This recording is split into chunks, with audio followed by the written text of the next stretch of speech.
Pete Rose was considered one of the greatest baseball players of his time, but he was better known for gambling on baseball as a player and a manager, leading to his ban from the league in 1989. Later, he went to federal prison on tax charges, and he would spend the rest of his life arguing he should have been allowed in the Baseball Hall of Fame. Eventually, he told ABC News he did bet on baseball. I bet on baseball in 1987 and 1988. Pete Rose died at his home in Las Vegas. He was 83 years old. Alex Stone, ABC News. There's two things I learned that I could do. I could hit a baseball, and I think I can learn or teach a lot of people not to make the same mistakes that I made. Live from 50th and Capitol Avenue in the Big O. This is Mornings with Sharp and Handley on 1620 The Zone, 1620thezone.com, and 1620 The Zone TV. Now here's Gary, Nick, and Jimmy. Hey guys, great to see you. Hey, good to see all of you on 1620 The Zone TV. To talk to all of you on 1620 The Zone, the app, wherever you may get it. Good Tuesday morning, everybody. Welcome to October. Feels like it, too. Rocktober. What else are some... Wasn't Creighton doing Socktober? I believe they were doing Socktober. Socktober? It's Oktoberfest. Yeah. Good morning to all of you out there. We'll get to the voice you heard just a little bit ago as we welcome you into Mornings with Sharp and Handley. Peter is in for Jimmy today. Morning. Always a good day when we see Peter. Peterman. Peter's wearing his Royals gear. Royals and the Orioles later today. Wild Card Series at Camden Yards. And you got a Cubs hat on. Hey, you know what? 185 days to get this fixed on the north side of Chicago. So you're wearing that to induce good stuff for the odds. Yeah. Okay. You know what? Never start too early. I know for one thing, even if it would be the wild card and be hosting at Wrigley Field, there would be no way that you would be able to get into Wrigley Field for $15 or less like you'll be able to get into Houston or Milwaukee today. Just saying, some places are real baseball towns. You don't have to have success to be a real baseball town, apparently. That's embarrassing by Milwaukee. They should move the Brewers out. You know what? They don't appreciate the Brewers in Milwaukee. For somehow, because the Cardinals and Cubs have decided to take off like the last 5 to 7 years, the Brewers, like by default, have to win the division. Well, and it'll cost you $11 to get in to watch the Brewers and the Mets play today. That really sounds bitter on your part, though, man. I get it. It's a division rival. It's a division rival, and now you're talking trash about. Nick, you're not bitter when it's all about facts. All right. Okay. Let's just move on, though. Okay, it's the Brewers made it. The Cubs did not. And I think everybody can rejoice the Cardinals did not either. So that's good. You're fine. Yeah. You'll be fine. Well, we had an incredible game one of a doubleheader yesterday, which took you through the wave of emotions. If that is any precursor to what the postseason will look like, the 86 postseason, for all of our older listeners out there, is considered one of the greatest postseason runs from top to bottom. But we'll kick off 4 games today, so plan accordingly. Good luck, Peter, to the Royals. Mm-hmm. Thank you. Who you think about 10 years ago, that run in 14, and now 10 years I still later? can't believe it's been 10 years. I think that'll go 3. I'm not all like rubber stamping the Orioles. I think the Royals have a better bullpen. Now, the Royals offense has been absent, and the Orioles have played a little bit better of late, but the Orioles have had a disappointing season. Well, for a team that was expected to, in a lot of, I think, circles, people thought that they would win not only that division, but be one of the best teams in the American League. Yeah. They won 101 last year, won the division. And this year they get to 91. And looked like they were just getting started last year, too. Like that window was opening, so they would be better. And I mean, look, I get that division, too, with the Yankees, but with Baltimore as a team that's playing on this week as opposed to the weekend, now trying to get to the weekend, obviously the goal. But yeah, I would say that's probably, I don't know, say disappointment. You're in the tournament, but as far as where you are as, potentially a 1 or 2 seed, Cleveland is a 2 seed. Do you think, Peter, that Buck Showalter and Ned Yost will exchange the lineup cards today? As a tribute to the last time the O's and the Royals were in the postseason together. I think that would give everyone in attendance at Camden Yards a terrible flashback to those couple series. All right. So if you watch the Nebraska-Purdue game over the weekend, the first half, and this has been confirmed by the College Football Hall of Fame in Atlanta, that it is the worst first half in the history of the 2024 season of college football. The first half in West Lafayette just got awful. It's Hall of Fame worthy? It's Hall of Fame worthy. Yeah. The committee down there voted, and they said that first half was brutal. Hall of Dump. And then somebody called them yesterday and said, hey, wait till you watch the Miami-Tennessee Monday night game, which is such a I think that game that was played last night and Monday Night Football having two games is smart because one game is guaranteed to be bad, so you always have a fallback game. Yeah. But the Miami-Tennessee game is the poster child for flex scheduling on Monday Night Football. That game was awful. They actually should relegate the Dolphins because they gave up more than 30 points to the Titans. Yeah. You know what's terrible is they had that game last year on Monday night, and it was also terrible. Yeah. They decided, let's do it again. Let's do it one more time. That was the game where we went, whoa, Will Levis. You know what we did last night? We watched the first before he got hurt. We went, Will Levis. Well, and that was where is Ryan Tannehill? If he doesn't mess up his shoulder too, I'm wondering if he still finishes that game at the rate he was going. Because then he had, remember, the guy who's having a great year right now, and Sam Darnold. Remember the famous Monday night, more infamous Monday night thing of I'm seeing ghosts. Will Levis on his first pick was I didn't see that guy. How the hell could you not see that guy? Will Levis is not very good. No. I mean, that's not new what he displayed before he got hurt against So Miami. he might have got taken out at some point anyway last night. I mean, they had the guy was there was a guy from the Titans wearing the Guardian cap, and they said, "Oh, you'll never notice." Oh, I notice. Okay, he looks like a cartoon I used to watch when I was a little kid. The old bobblehead. But so one game when they do this doubleheader on Monday Night Football, one game is guaranteed to be bad, and we got the bad game, and we have a lot of questions about the Dolphins, who are 1-6 in their last 7, and Tua may be the greatest Dolphin of all time. Just judging off what the Dolphins look like without him, I'm not sure. I don't want to go that far because I'm afraid of Larry Zonka.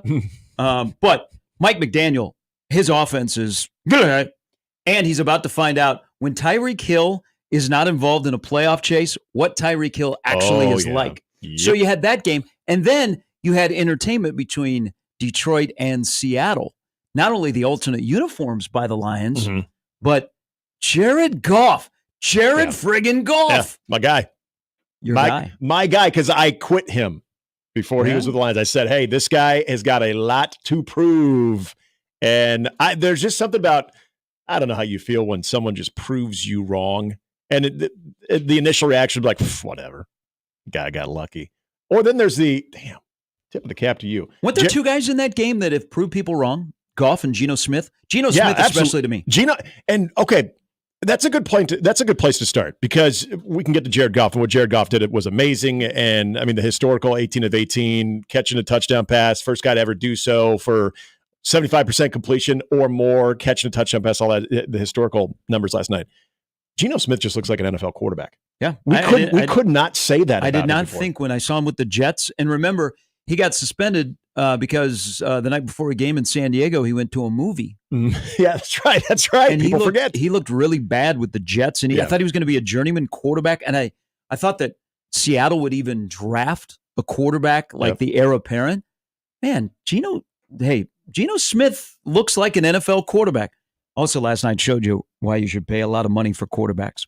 If you're not going to pay a lot of money for quarterbacks, you better pay money for running back or an offensive line, especially an offensive line. I mean, look, 8 of the last 10 Super Bowls have been won by Brady or Mahomes. Yep. So if you don't have a GOAT at quarterback, you better wisely spend money elsewhere.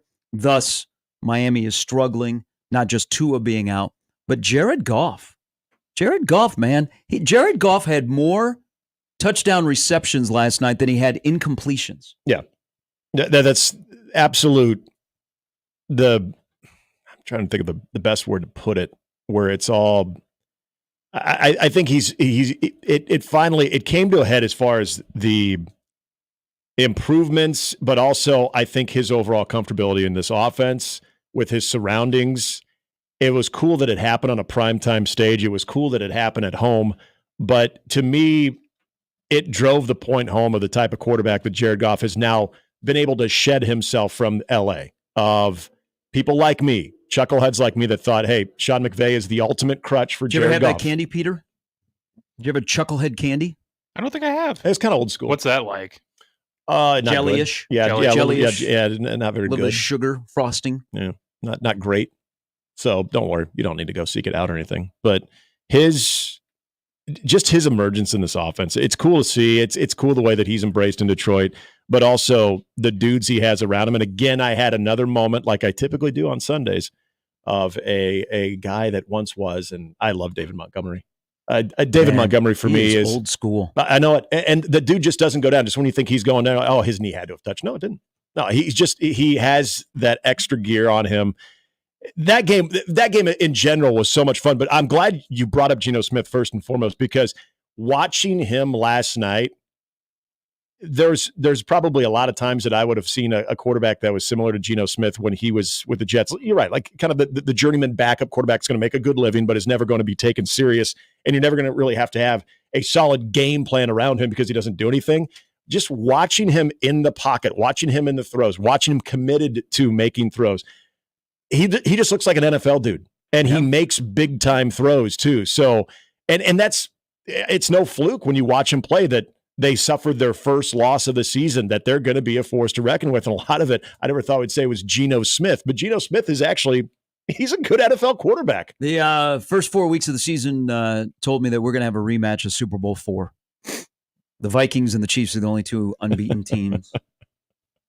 Run it back. There's a lot of me that they're should say. They're going to actually do the broadcast similar. They're going to have a throwback broadcast when the Vikes and the Chiefs are meeting in New Orleans. Like how they did for the game, what was the Giants-Cardinals a couple months ago when they did the old school style for an inning or two. Do something that. Do something like that. The part of me of the Vikings are in the division, so I should hate them. I would totally be for that. Some really good people are. Some really good people. I know the Bears ain't going. And as long as it ain't the Packers. Because I even find myself really admiring what Detroit's doing. What are you wearing over there? An NFC North shirt? Actually, you're like, NFC North shirt. Oh, yeah, I got Caleb on. Look at you. I don't think I got Detroit Lion colors on today too. I can guarantee there's a lot of things that make us different. I would never root for anybody in my own division. It's hard. It's weird. Broncos dead to me. Raiders. Yeah. Chargers. The Packers are the one team that would just make me sick. But I appreciate what Campbell's done with the Lions. You should be angry as a Bears fan. Lions are further ahead than the Bears are. Well, yeah, I know. I can't believe you're being nice to the Lions and the Packers and the Vikings. No, I'm just more angry with the Bears. So I direct that hostility towards my own team that I root for, and I say, hey, look at what these guys are doing. These guys are doing good for them. Figure it out, Chicago. God, what would you be like if you were 1-3? Almost happened. See that first half on Sunday? Hey. I thought they were well on their way. And thank God they played Tennessee in the 4 quarters of Will Levis. Did not apologize for wins. That's right. Rutgers doesn't apologize for wins. Nebraska doesn't apologize for wins. That's right. Tennessee got a win. Jacksonville would love to have a win with their glorified backup quarterback. Do not apologize for winning. Winning is hard. That's what a philosopher once said. I'm just thankful that Chicago did get 4 quarters of Will Levis. That's why they have at least one win right there. He may not come back. He's not very good. He's not very good, but it shouldn't surprise anybody. Mason Rudolph. The only thing good about Tennessee playing Will Levis and Mason Rudolph is that they both have dated a contestant on The Bachelorette. Oh, Mason Rudolph did, huh? Mm-hmm. Oh, I didn't know that. Well, at least they got that common going for thread. them.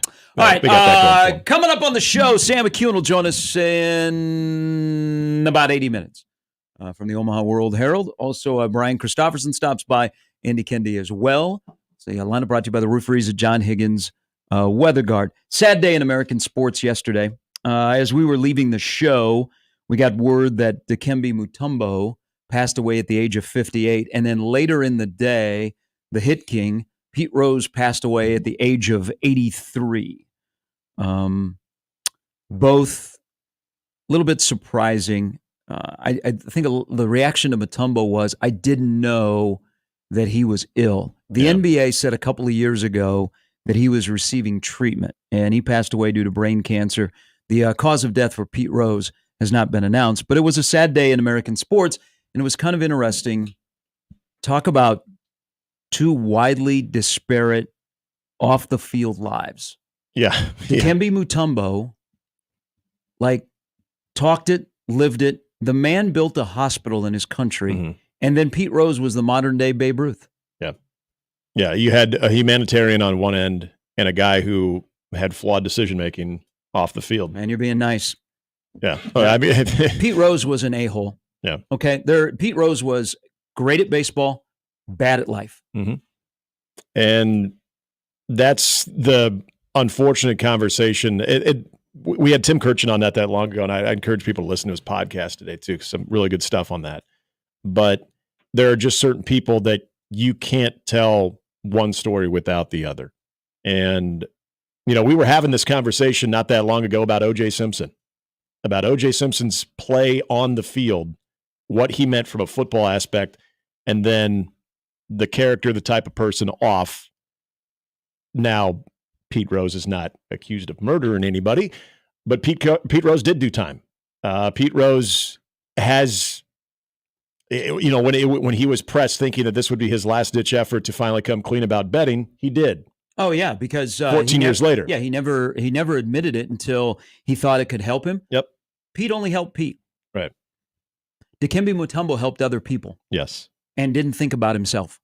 It's a sad day in American sports because two people who, in our lifetime, we've grown up with, have been fortunate. I've met both of them in person. I've interviewed one of them, but just completely different lives. Dikembe Mutombo has an incredible story. People might know him only as the finger wag. Might only know him as having one of the greatest athlete commercials in Geico. It is good. Or trash talking Michael Jordan, which has gone viral today, and it's perfect. Mm-hmm.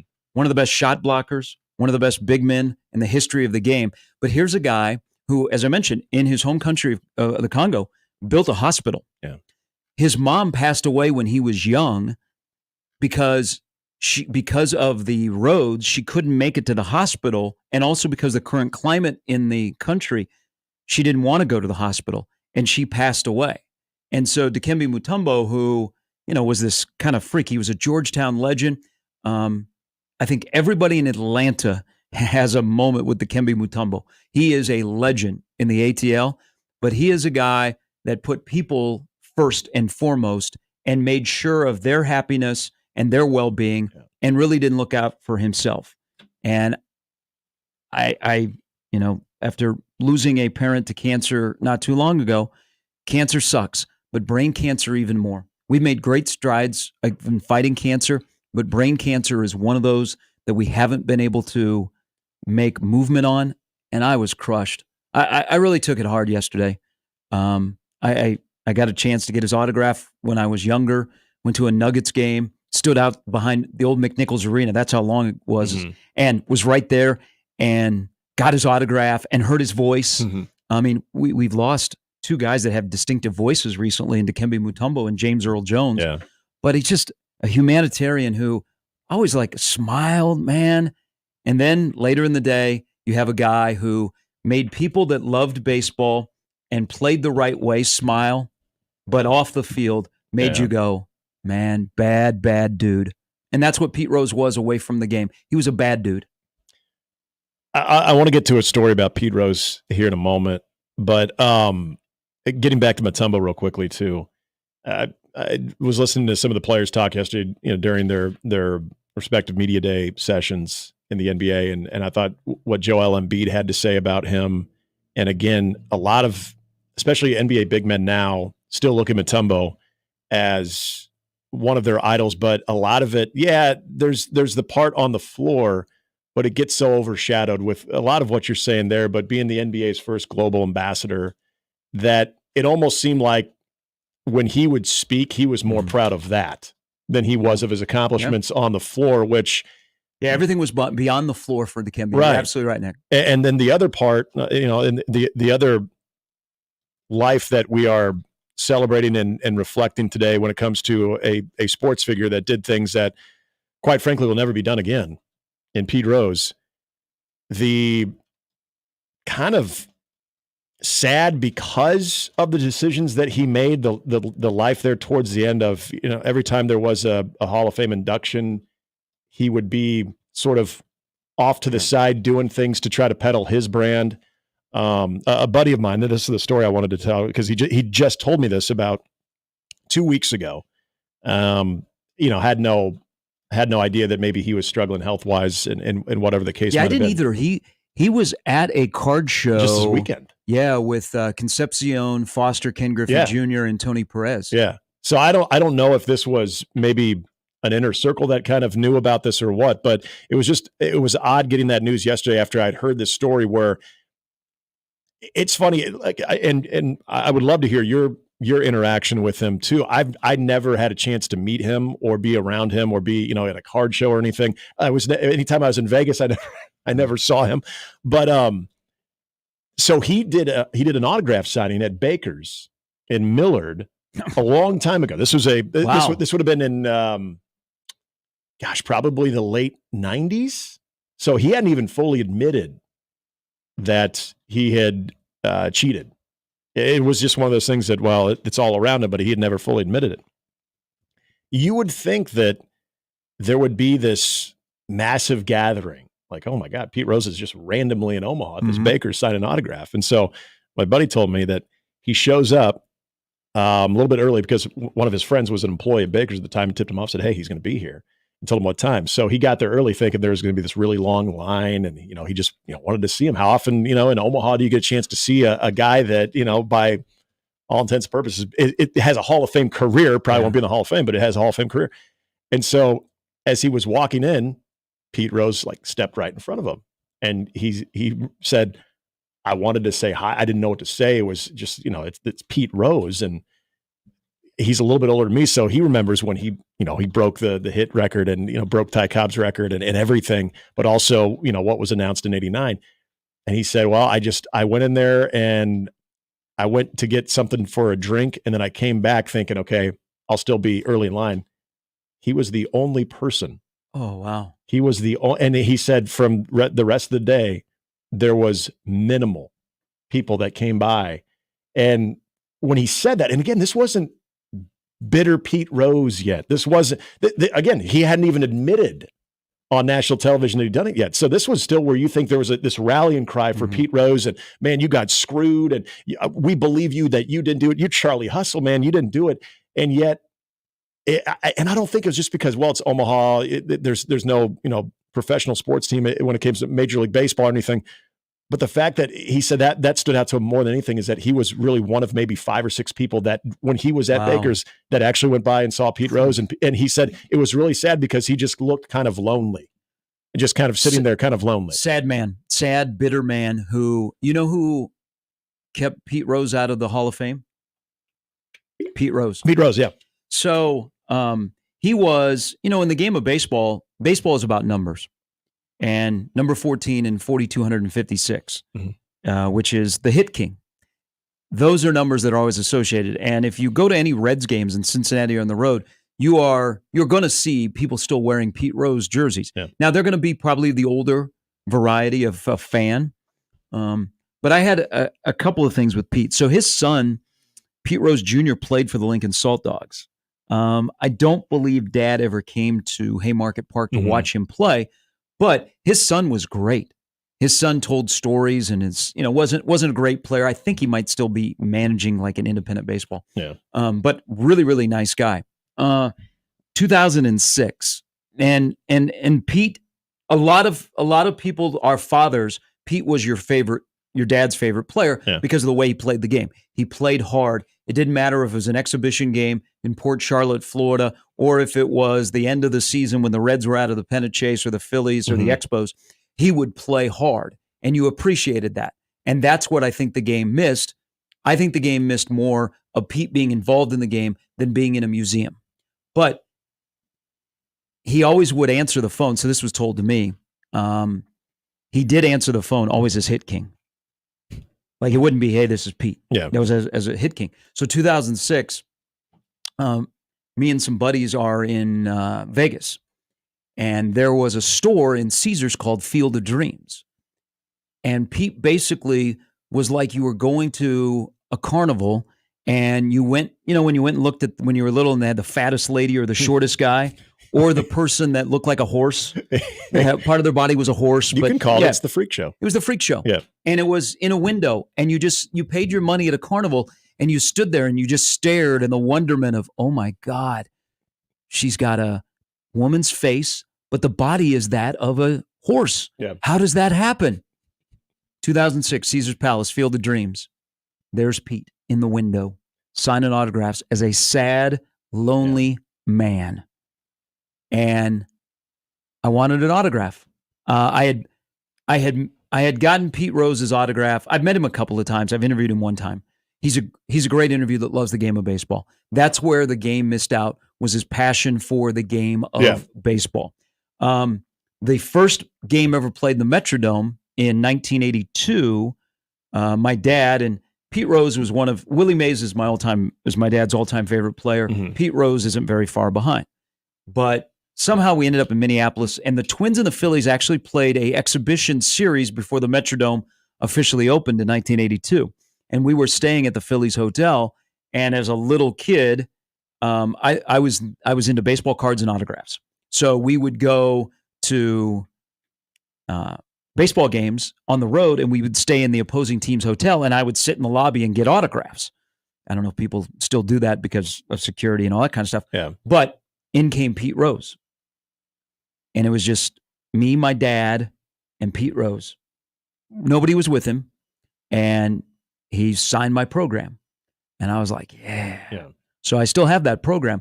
But in 2006, I want an autograph. I mean, the Hit King is right there. I don't want to talk about the Hall of Fame. Mm-hmm. I want to talk baseball. And he could not have been more engaging, but a lonely man that looked like there had been no foot traffic for hours. Yeah. But he was required to stay there.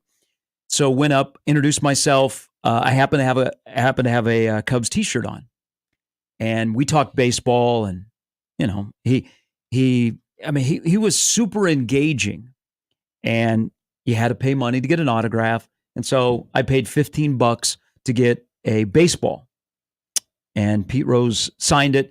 And he would always, from what I was told, when he was at Field of Dreams in Caesar's Palace, he would ask you your name, and then he would personalize it because he didn't want it, resold. Yeah. So he'd personalize it.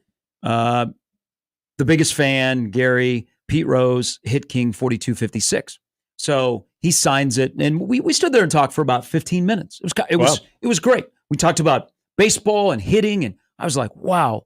And then he goes, at the end, he looked at my shirt and he goes, Cubs fan, huh? And I go, yeah. I go, diehard Cubs fan. And he goes, He goes, you want to hear a joke? And I was like, friggin' Pete Rose is about to tell me a joke. And I've had a couple cocktails. Yeah. Am I going to punch Pete Rose? So he goes, what did Jesus Christ say to the Cubs? And I said, okay, Pete Rose, in my head, Pete Rose is telling me a joke that includes Jesus Christ and my favorite baseball team. So I said, what? And he goes, don't do anything until I get back.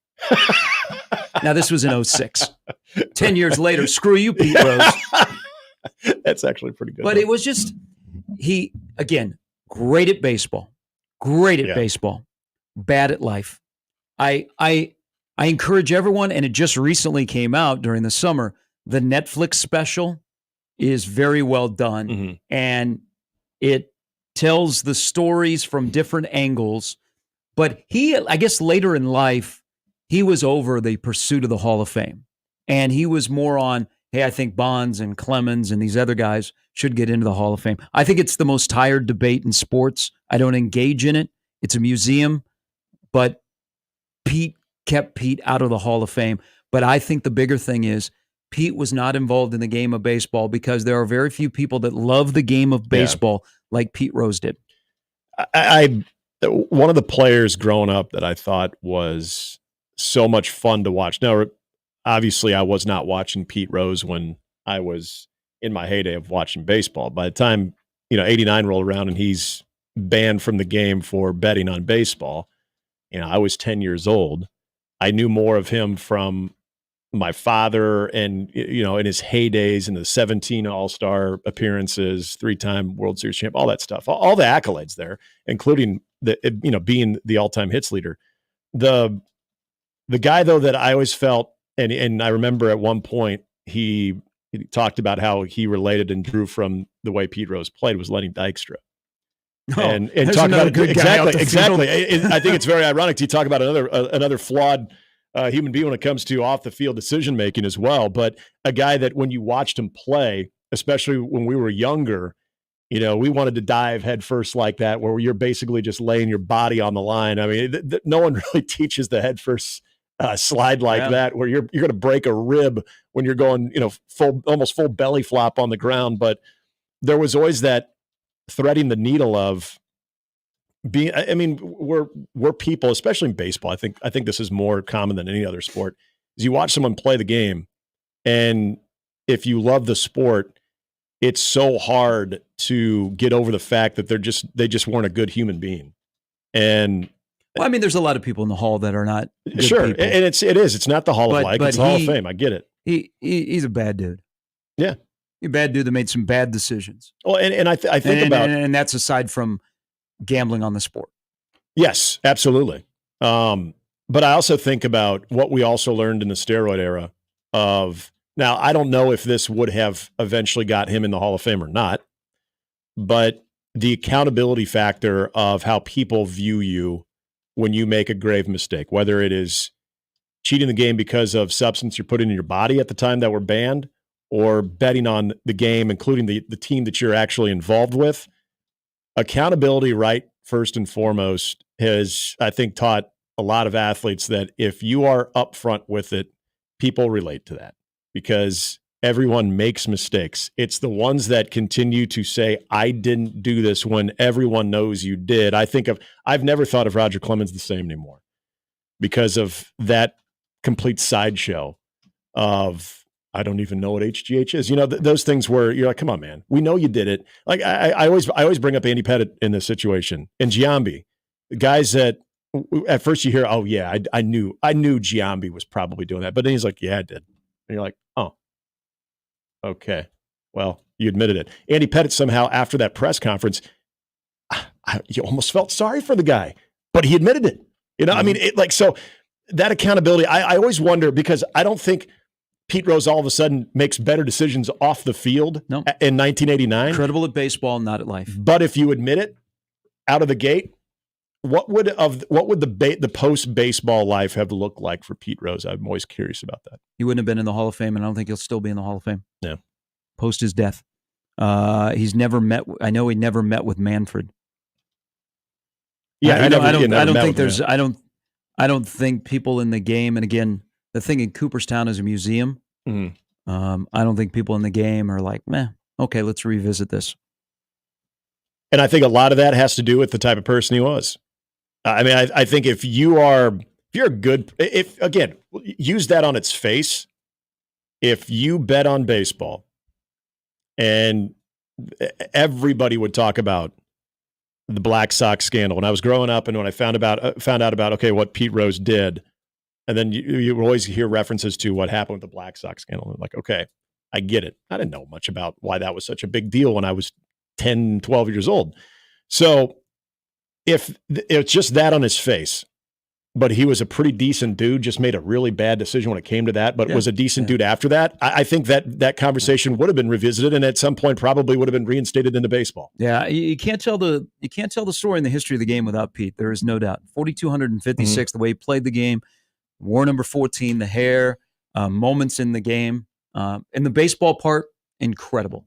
And that's a loss. Again, I think him not being around the game to talk the game, be with the game, is to me a bigger deal than not being in the Hall of Fame. At the end of the day, to some, it's a museum. Yeah. There's a lot of people that are in there are flawed, but him being around the game for someone that had so much passion for the game of baseball, where you don't get that as much anymore. You just don't. I mean, we're trying to make an insider at ESPN who's a baseball insider into a basketball guy. We need more people that are passionate about baseball. And we will have baseball today, 4 playoff games. We also have talk on Nebraska and Rutgers, which we are a day closer. That contest at 3 o'clock on Saturday, shaping up as a big game. Nebraska's now a 7.5-point favorite. Matt Rule spoke yesterday. So did Greg Schiano. Tough to not like Greg Schiano. Mm-hmm. Well, he likes himself some Nebraska. I think Rule likes what Rutgers does. I think it is the mutual admiration society between. I think when you're in the NFL, that's the case. Yeah. And when you've been in rough situations in the NFL in Tampa or in Carolina, I think you get each other. Yep. But I think they also have an admiration of how they play the game. I think there are things that Rutgers does that Matt Rule would like to get his team to that they're getting closer to. But there is one area which we will get into that still is eluding Nebraska when you look at what Rutgers does well. All right, 41 past the hour. Peter is in for Jimmy today. He'll have an update coming up after 7. Sam McEwen in the 7 o'clock hour as well on 1620 The Zone.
All right, a couple of things on Pete from our listeners in the Equitable Bank inbox where they take banking personally, and you can email us, Gary at 1620thezone.com or Handley at 1620thezone.com.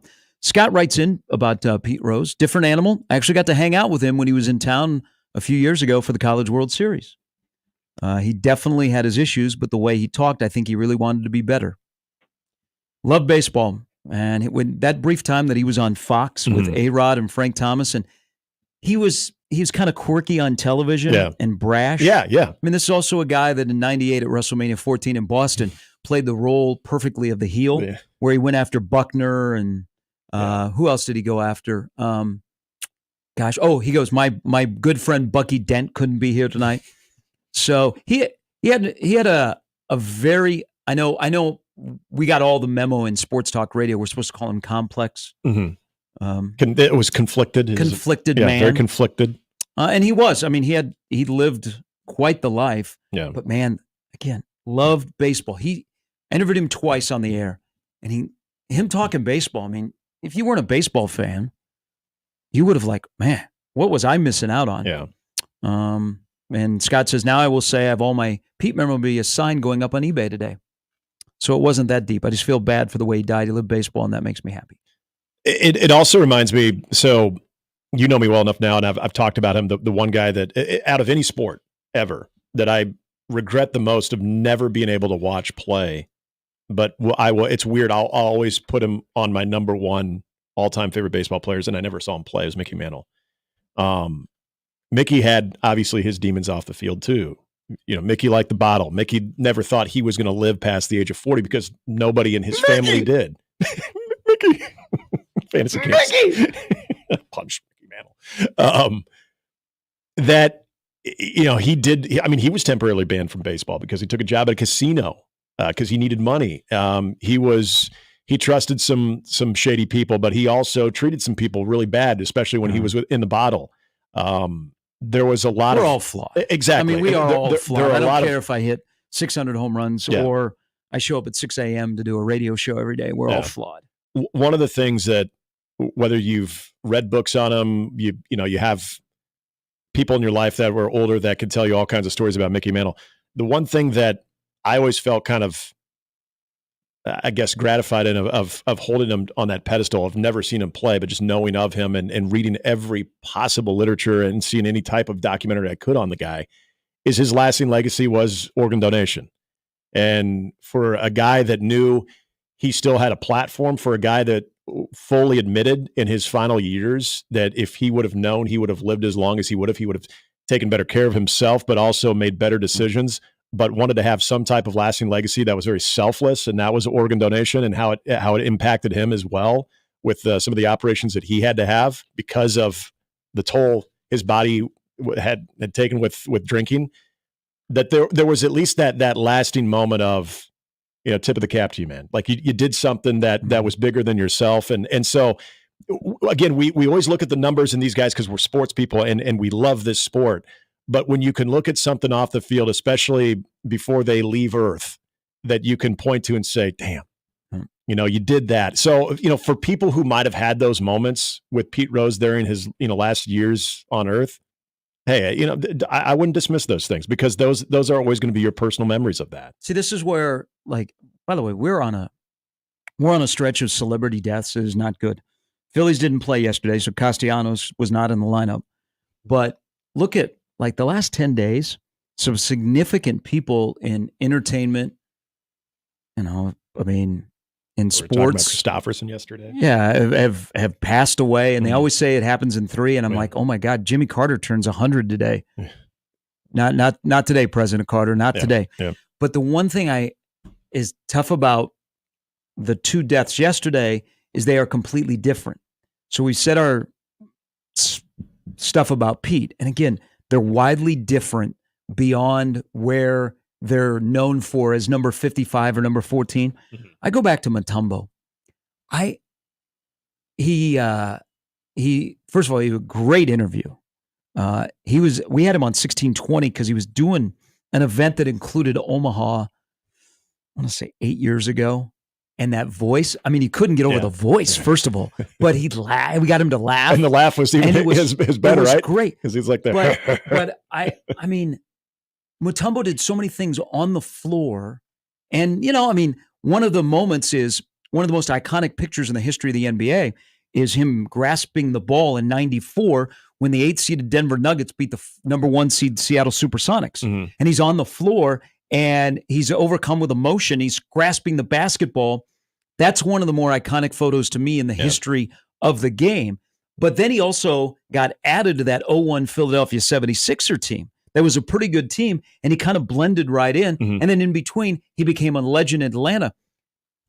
The guy looked at healthcare in his home country, and he spent a majority of his time here in the U.S., and he lived in Atlanta. Mm-hmm.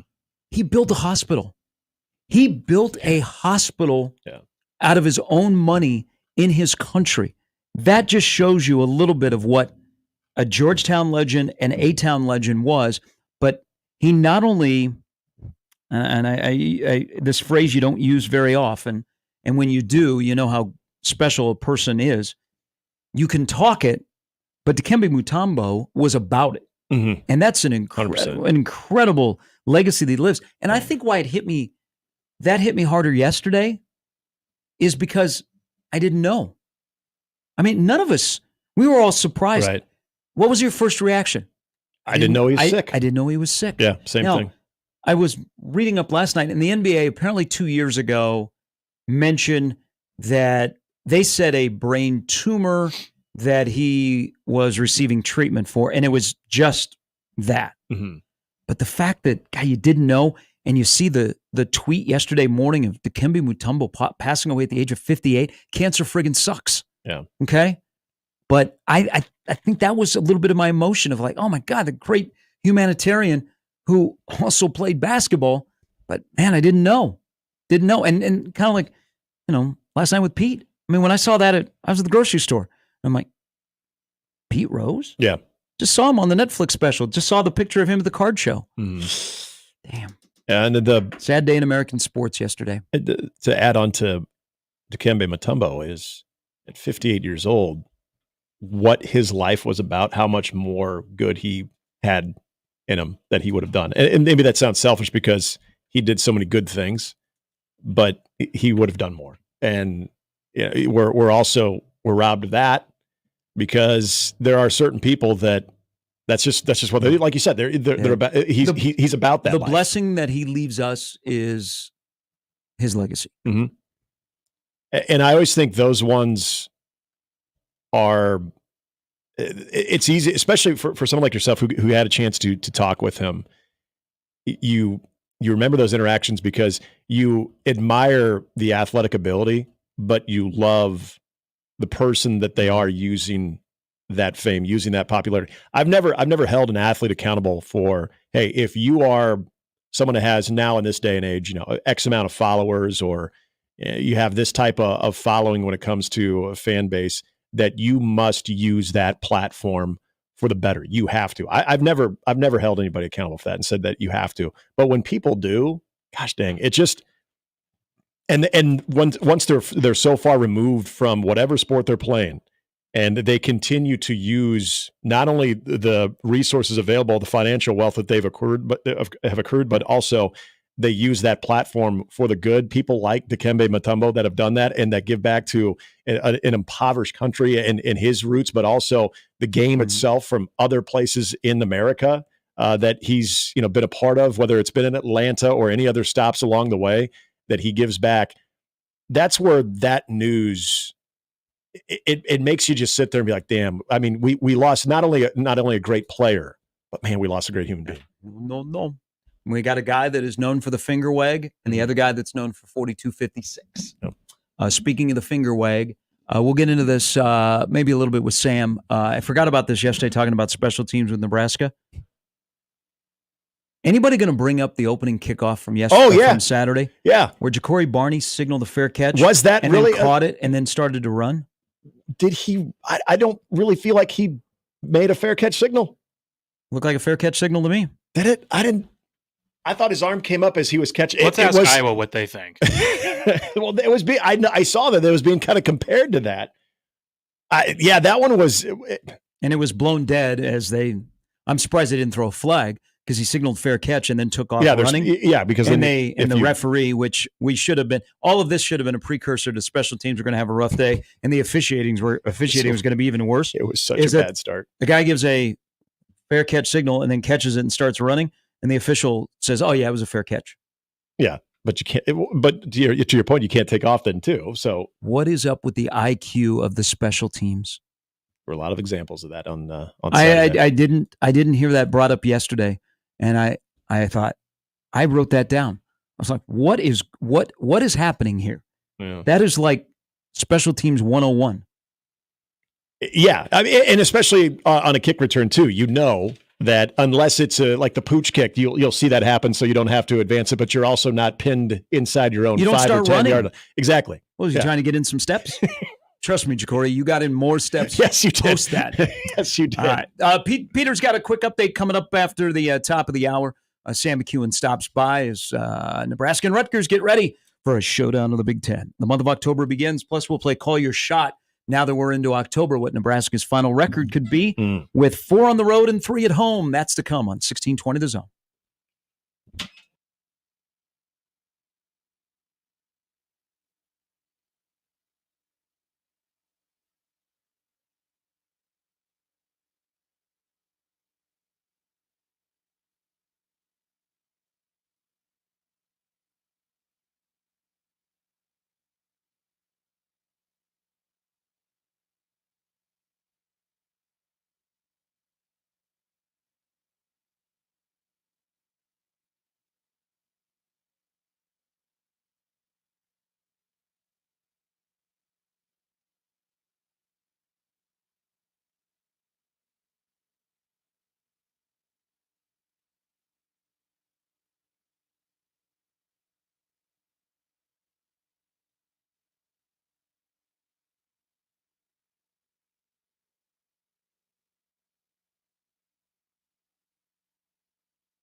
Update time. Let's go, Peter. Yeah. Let's do it. Yeah. Peter. Let's do it. It's Get it. Red Bull. Not- Let's Get go. it, Peter. not the lengthiest of updates. That's okay. But It's okay. we got a few things. Let's go. MLB postseason field is official. Mets and Braves split yesterday's doubleheader, and they each earned a bid. Sad day for the Snakes in the West, as they sadly Sorry, Tori. played catch on the field and then just had to turn around and go back Hey, how do you? But living quarters. how do you think the reaction from the 10 Diamondback fans was towards the Braves and the Mets celebrating on the field together? I know, after right? the doubleheader? Double. We talked champagne about if it was going to celebration. be in between games, if the Mets would be drunk for the second game. But now they're just like, you know what? Let's both go to our respective clubhouses. Then we'll spill out to the field, and we'll just do it together. And now the Diamondbacks have some champagne probably that they can just drink in their free time. The Monday night doubleheader strikes again. One game was fun to watch. The other was hardly watchable at all. Jared Goff, perfect game. And not the baseball version, a perfect football game. But how much time does Will Levis have before Tennessee decides, maybe this isn't working? Brian Callahan came out and said that he is the starter, but we shall see. As for what's on the docket tonight, a couple game twos in the WNBA semifinals, an important local Big East tilt in volleyball tonight at Sokol between Creighton and Marquette, and of course, all day today, enjoy the playoff baseball. That's all I've got. Hey, good job, Peter. All right, Peter. Nice and Thank you. crisp. Yeah. Like Coco. Got to keep the baseball theme going. Huge night tonight downtown for Sokol Arena, which you thought I was going to say another vice presidential debate in Omaha, Yeah. which we had way back in the day. But tonight, That would be FS1, Creighton and Marquette volleyball. They meet up, which are the two beasts of the Big East. They've shared the regular season title the last 3 years. So Creighton number 6 in the country. By the way, Nebraska remained number 2. Mm-hmm. Marquette is the record isn't sexy, but they played, I think, 4 of their 5 losses have been to teams in the top 10. Yes. I think standing room only, maybe get some walk-up tickets, but it should be a good atmosphere on TV. And if you like high-level volleyball, you got that tonight between Creighton and Marquette. And if you can't make it, guess what today is? First If day you- of October. No, well, yes, that's true. Mhm. If you have been listening to this radio station since February, guess what today is? I mean, I have been, so. Oh, this is not a good look for you, Nick. What is today? Just tell me. I can't believe you guys don't know this. We have been building up to this. Building and building and building up to this day. It is one of the biggest things the radio station has ever done. Celebrating 25 years of 1620 The Zone. Today is the actual 25th anniversary. Today? It is not. Oh, okay. Like, This geez. is one of the biggest days in the history of 1620 The Zone. I am really, I'm Peter, you get a pass. But no, maybe not, because you're a traffic guy. All right? Nick and I are in the same boat right Does it have something to do with the streetcar?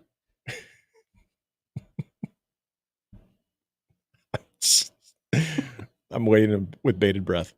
Let me check the stream here to With- see if anybody knows. With the disappointed parent look. Let me from Gary right see now. my email if anybody knows. Let me look on Twitter. Maybe it's not as big a deal as I think it is. Today is the ZZ Top concert. It's true. It's finally happening. We have waited We have. so long God, to go to Liberty First Credit Union in Ralston to watch ZZ Top. I don't get a pass because I did 2 van hits for tickets last week and I still forgot it. You know what? That promo was seared in my brain throughout the College World Series. The ninth inning, sponsored by ZZ Top. Yep. You would think that I would have just been like, I wouldn't even have known I did it. It would have just been robotic. I'd be like, ZZ Top. I hope for the sake of both of you that Billy Gibbons is not listening. Yeah. That's on me, man. That's on me. Today is the It is the day. Get ready to that rock. ZZ Top and 1620 The Zone Yeah. have the handshake meme. 7:30 concert tonight. Liberty First Credit Union, formerly Ralston Arena. And Gary is introducing the band on stage tonight. Not a chance. Not a ZZ Top guy. I got other things going on today. Okay. I will not be there. But I hope a lot of our listeners are there because this has been a big buildup. We have been promoting this since February, and today is the day. There are people that aren't even working today because they're going to go to the ZZ Top concert. Tailgating. They're going to think that we're live there. They're going to think that we're in the band. But I would think that Dan Mitchell would say, not a chance. 9 a.m. Fire up the grill in the parking lot of I believe Liberty there are- First Credit Union. I believe there are people tailgating right now. I believe they will stop. They will play a little Keno, a big red Keno. Oh, yeah. A little acoustic set. Say a little Bob. I don't know if Bob will be in there. I haven't seen Bob lately, man. I got to check on Bob Mackey. Bob turned 90 last summer, and he had some health issues. Saw him late in the baseball season at Tal Anderson because he loves the Mavs. He supports Omaha, Creighton, and Nebraska, but I haven't seen him all summer.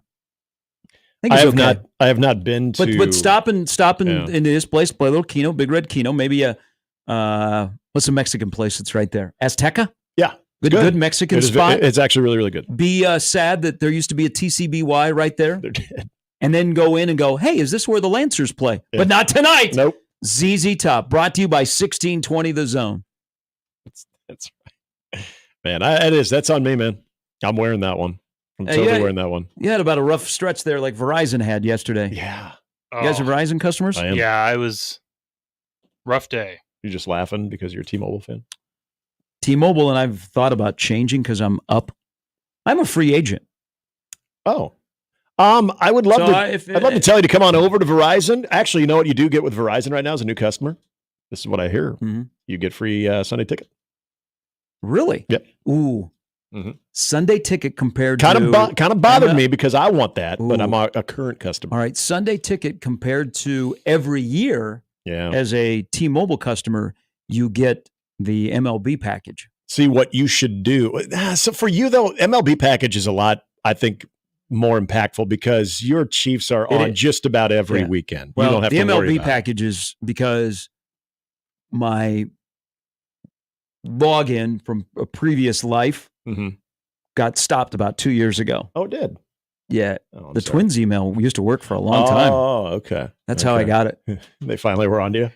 Yeah. Like, wait a minute here. I expected somebody to be knocking on my door and go, hey, let's talk about the time you were on Napster. Yeah, that was not good for Verizon to have the outage nationally like they did. Yep. So I'm actually a free agent. And I'm going to have my usual speaks with T-Mobile with the young customer service rep. I'm going to go like, you guys really don't have 5G, do you? I never encounter 5G. And he'll go, yes, we do. Oh. Let me see your phone. No, you're not going to touch my phone. Yeah. Well, there's no touching on my phone. Maybe there's Don't touch my head. Don't touch my phone. Maybe there was a setting that you just didn't have on your phone that all it took was just one little click and then boom, 5G. Now you can enjoy all the splendor that is 5G. I don't know. We have so much angst towards cellular G's companies. Oh, okay. I really don't until like days like yesterday when they screw up. But the majority of that, I was in a movie with my son, so it didn't really bother me. Which movie? Oh, I thought Wild Peter, Robot. I thought you were going to ask, was he making his acting debut with his son? I did We were filming the Tom Osborne movie that they maybe still are filming over by West Side High School. Whatever happened to that? I didn't even know. That should just be a segment. Whatever happened to that? What happened to that? But yeah, they were making that movie about going for two. Oh, yeah? Yeah, yes, I do remember. And they were filming in the West Side neighborhood. Yeah, when was that, though? I think it was like last year. What happened to that movie? Well, whatever happened. Shouldn't it be over film streams by now? I always wanted the 30 for 30 to happen, too. And that never did either. For the Nebraska football team. I wanted it to happen because I would have been in it. I was interviewed for it. Oh, you were? They came in and they filmed our show. Oh. Whatever happened to that? Christian, Peter was in here. Yeah. And we went downstairs. Yeah. And we did interviews. Whoa. Let's say my interview was a little bit different from Damon's. Oh, I can imagine. Yeah. But I got interviewed. I was like, hey, I'm going to be on 30 for 30. And then not enough people talked, and ESPN didn't like the course of the storyline. They wanted it to be just basically the U in the Midwest. Yeah. And some key figures would not talk. What do you call that? There's always that. You had a good way to describe that. It wasn't for that. It was for something else. Tragedy porn. Is that what we call it? Tragedy porn? Yeah, ESPN wanted it to be basically all the things that went wrong in the 90s. Mm-hmm. And the guys that were talking wanted it to be about how they overcame those and became this great football program. So they got left on the cutting room floor. ESPN didn't like the direction. But yeah, could have been in that. So the robot movie was good? Oh, yeah, I liked it. It's been getting good reviews. I realized... Are there bad reviews for kids' robot movies? Yeah, they're like, you know what? I didn't really buy it. Like does Siskel and Ebert, I didn't buy into this. Siskel and Ebert, rest in peace, and whoever's filling in for them.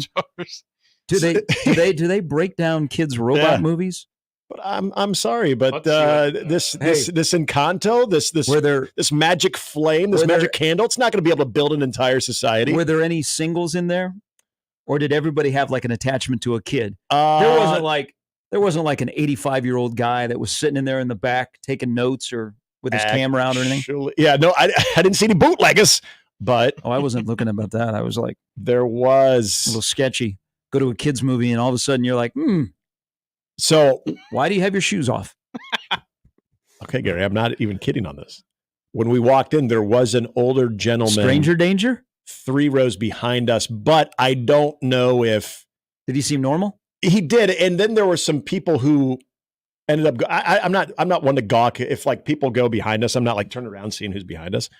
So I wonder if maybe he was the grandpa, and then grandma took the grandkids to get the candy and stuff. Right. So I don't want to just say he was, but yeah, the first person I saw, because I thought we had like this theater to ourselves, but I did see an older couple, probably in their 50s or 60s, went and saw it. Okay. Maybe they were scouting. But they look normal? They look normal. Yeah. Like you're not going to see them up on the wall at the post office? Nah, I don't think so. And then everybody else, had kids. It was very small crowd. It was probably about maybe 15 people. Like people would think of that of me if I went to a kid's robot movie by myself. Yeah. They'd be like, what's he doing? Doing a scouting report? See, at that point, if you want No, I do not want Chris Hansen to come to my house. It probably would be Wait a minute. The authorities went to Chris Hansen's house. They got to find a new Chris Hansen. The predator to catch a predator.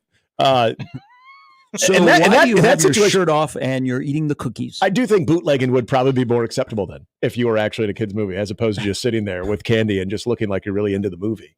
Yes. But I do wonder, do they have bad reviews? Like, you know what? I'm sorry, I didn't buy that there's a robot surviving with the wilderness out there. I don't buy that. Hey, Johnny and Teddy, it's unfortunate that your parents just dropped you off at the theater and said, "Oh, go watch this movie. Let's continue a deeper discussion in my paneled van." You know, you make a guy think, Gary.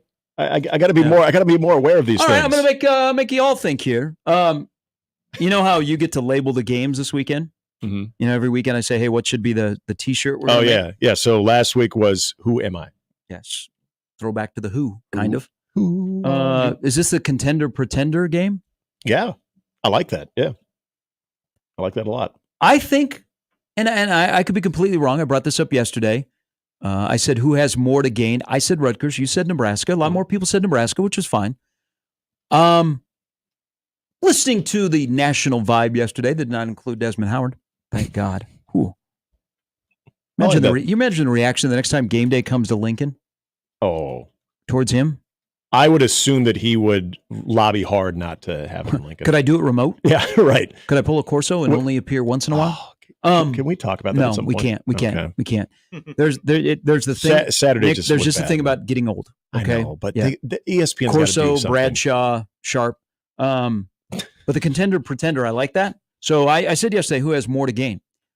I think listening, and I'm not completely sold on Rutgers. They do a good job of winning close games and not hurting themselves. Mm-hmm. And 4-0 is 4-0 because winning is hard. Looking at power rankings, I get the sense that more people believe in Rutgers than Nebraska. But the question I have, aside from that, so we're through the month of September, and Rutgers shows up on a list of surprise teams. Colorado shows up on a list of surprise teams. Brace yourself, everybody. After Indiana plays Northwestern this weekend and Nebraska plays Rutgers, and if Indiana and Nebraska both win, we're going to have a 2-week lead up to Hoosier hysteria. Mm-hmm. And you'll have to go contender or pretender. Yeah.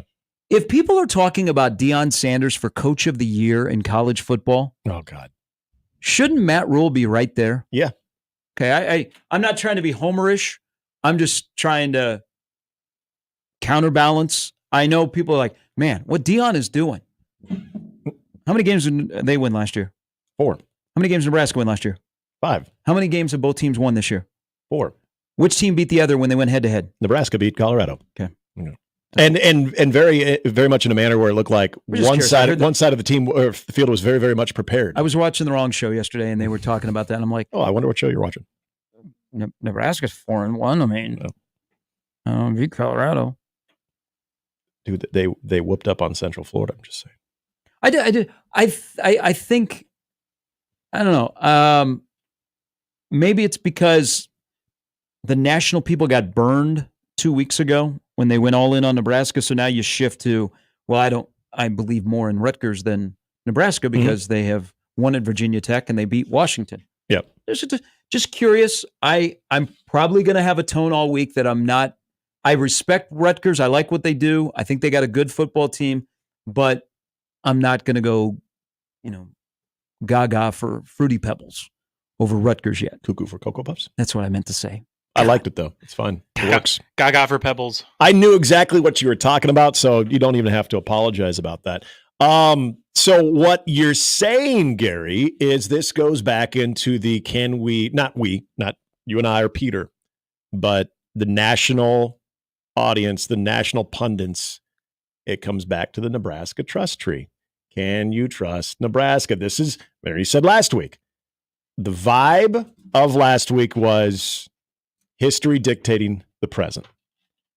I would say this week is even more of an example of that when it comes to the outside expectations of this game. Is Rutgers brings in a very physical element. Rutgers brings in a lot of different things statistically that say, ooh, not great. Look at what they are giving up red zone defense-wise. All these things. Whoa, Nebraska's struggling in the red zone. All of those things. Yet when it comes down to it, if you corner any of them, they're going to be like, I just don't know if I can trust them yet. Because there's enough things with Nebraska that make you pause for a moment. Are you sing-songing that? I did. That opinion? Yes, that's what I'm doing. One thing you can't do over the next 2 games is go 0-2. You cannot do that to lose to Schiano and Signetti. Yeah. But keep it in mind. So anybody want to adjust what they think the record's going to be? Got through the month of September, went 4-1. Nope. If you think that they are progressing or regressing or staying the same, just look at now the landscape. I think October is going to tell me more about the direction of this team than November will. Absolutely. The remaining opponents' combined record is 22-7. 3 of them are in the top 25. 5 are in the top 30. 3 of them are unbeaten, including everybody right now in the month of October. UCLA is 1-3. Wisconsin is 2-2. Those are your 2 worst records of the teams that are still ahead of you. Yep. And then also, you got 4 games on the road. You only play 3 more home games, which is wild to think about. I know. Nebraska only has 3 more home games. Yep. Now that you play 4 at the beginning of the year, you're going to pay for it on the back end. But also keep this in mind: if you want to do a call your shot, redo your record, either for the good or the bad, or you want to stay the same, is that after Rutgers, Nebraska has that quirky part of their schedule, and Nebraska gets their first bye coming up next week. The next 4 opponents after Rutgers will all be off of byes. Yes. So you want to change your projection, either for the good, the bad, or you want to stay the same? I'm not going to. Okay, so I was an 8-win team, and I'm not going to change that. They're halfway there right now. Like you used we. Got something in your pocket? I'm just saying. This is where I think a lot of people will look at certain elements of this team and tend to overreact. Now, my biggest cause for concern right now is that. Are we third overreacting phase. because the expectations are pretty high this year? And even though they're 4-1, they haven't looked like a 4-1 team in certain areas? Yeah, that's fair. Absolutely. Yeah. And the one area that I'm hung up on, but I still refuse to say, hey, this all of a sudden puts them as a 6-win team, is special teams. Special teams is somehow got worse from a year ago. No, that's not possible. Yeah, it is. And No. You can't be bad and 23 on special teams and be worse the following year. That doesn't happen. Well, wait, let me check my notes. 113th last year, 132. Oh, man, it might be right. Maybe that happens, right? But by the way, you got to look at the neighborhood that Nebraska in terms of the efficiency on special teams, who they're with. That'd be a good MTE for basketball. Like Longwood. No. The schedule in front of them, and I like the contender versus pretender for Purdue as well. Like, I think that's very appropriate for this team. But for what I think about Nebraska, if they really are, if this is a season of improvements, if this is a season not just of getting back to the postseason, but being able to grab a game that you're not supposed to, which I think there are elements of this team that are capable of doing that. And I think college football is also now, with the transfer portal, lending itself to be a little bit more wildly inconsistent when it comes to, other than the absolute top tier of college football, and even that isn't nearly as dominant, that I think it lends itself for Nebraska to be able to do that. I don't think, if anybody thought at this point of the season that we're going to see a 4-1 team or a 5-0 team, that it was going to look as smooth as silk. There was always going to be something you're like, don't like that, because this is still that second year with this team. There are still a lot of younger parts on the team, and there are still some veterans that have had to overcome some things when it comes to the overall winning mentality. So it'd be really easy to overreact to it. I can't get away from it right now. I'm still going to stick with 8-4. All right. There's no wrong answer here. I mean, you either think Nebraska can progress, or they will regress, or they will stay the same. Let me put it this way. Okay, you're a 7-win guy. Yep. I'm an 8-win guy. 5. If they hit 7 wins at this point, based on what you've seen, it'd be tough because they only played 5 games. Sorry. If they hit 7 points at this point of what you've seen, if they hit 7 wins to end the year, would you be surprised? No. Okay. I also, even at 8 wins, I wouldn't be surprised. 9, I'd be surprised. I'd still be surprised if they only hit 6. So there I still am looking at 8 wins. If there's like, wow, if they were 4-1 in that stretch, they won 8 games. It's not going to surprise me, because they're still going to be in some games where, even if they're an underdog, it's not going to be by a massive amount. It's time that Nebraska started winning some of those games too. All right, Sam McEwen of the Omaha World Herald will join us. Got a thought or two. Also, a little bit later, Brian Christopherson and Andy Kendi on 1620 The Zone.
All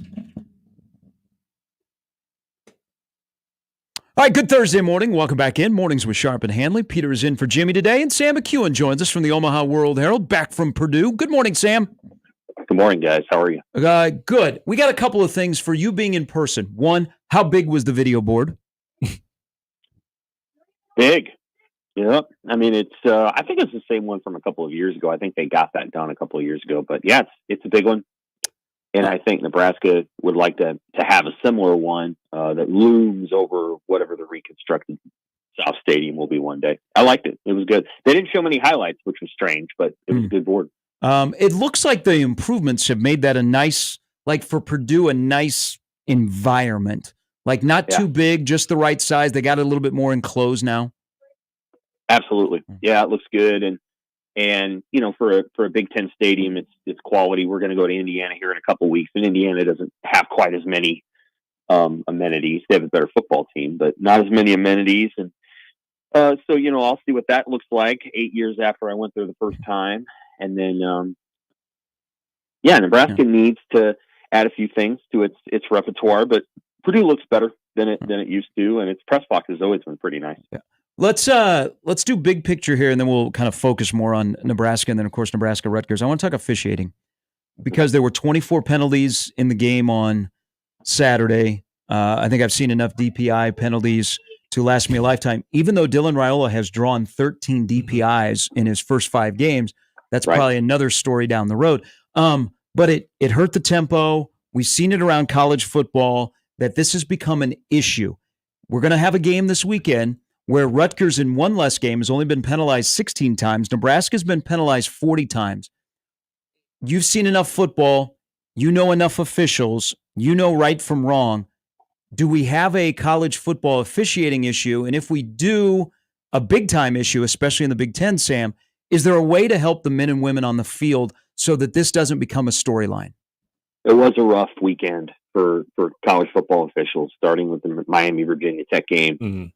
That was a tough one. And then, you know, obviously they changed an entire rule for Michigan, Minnesota. Which is wild. Yeah.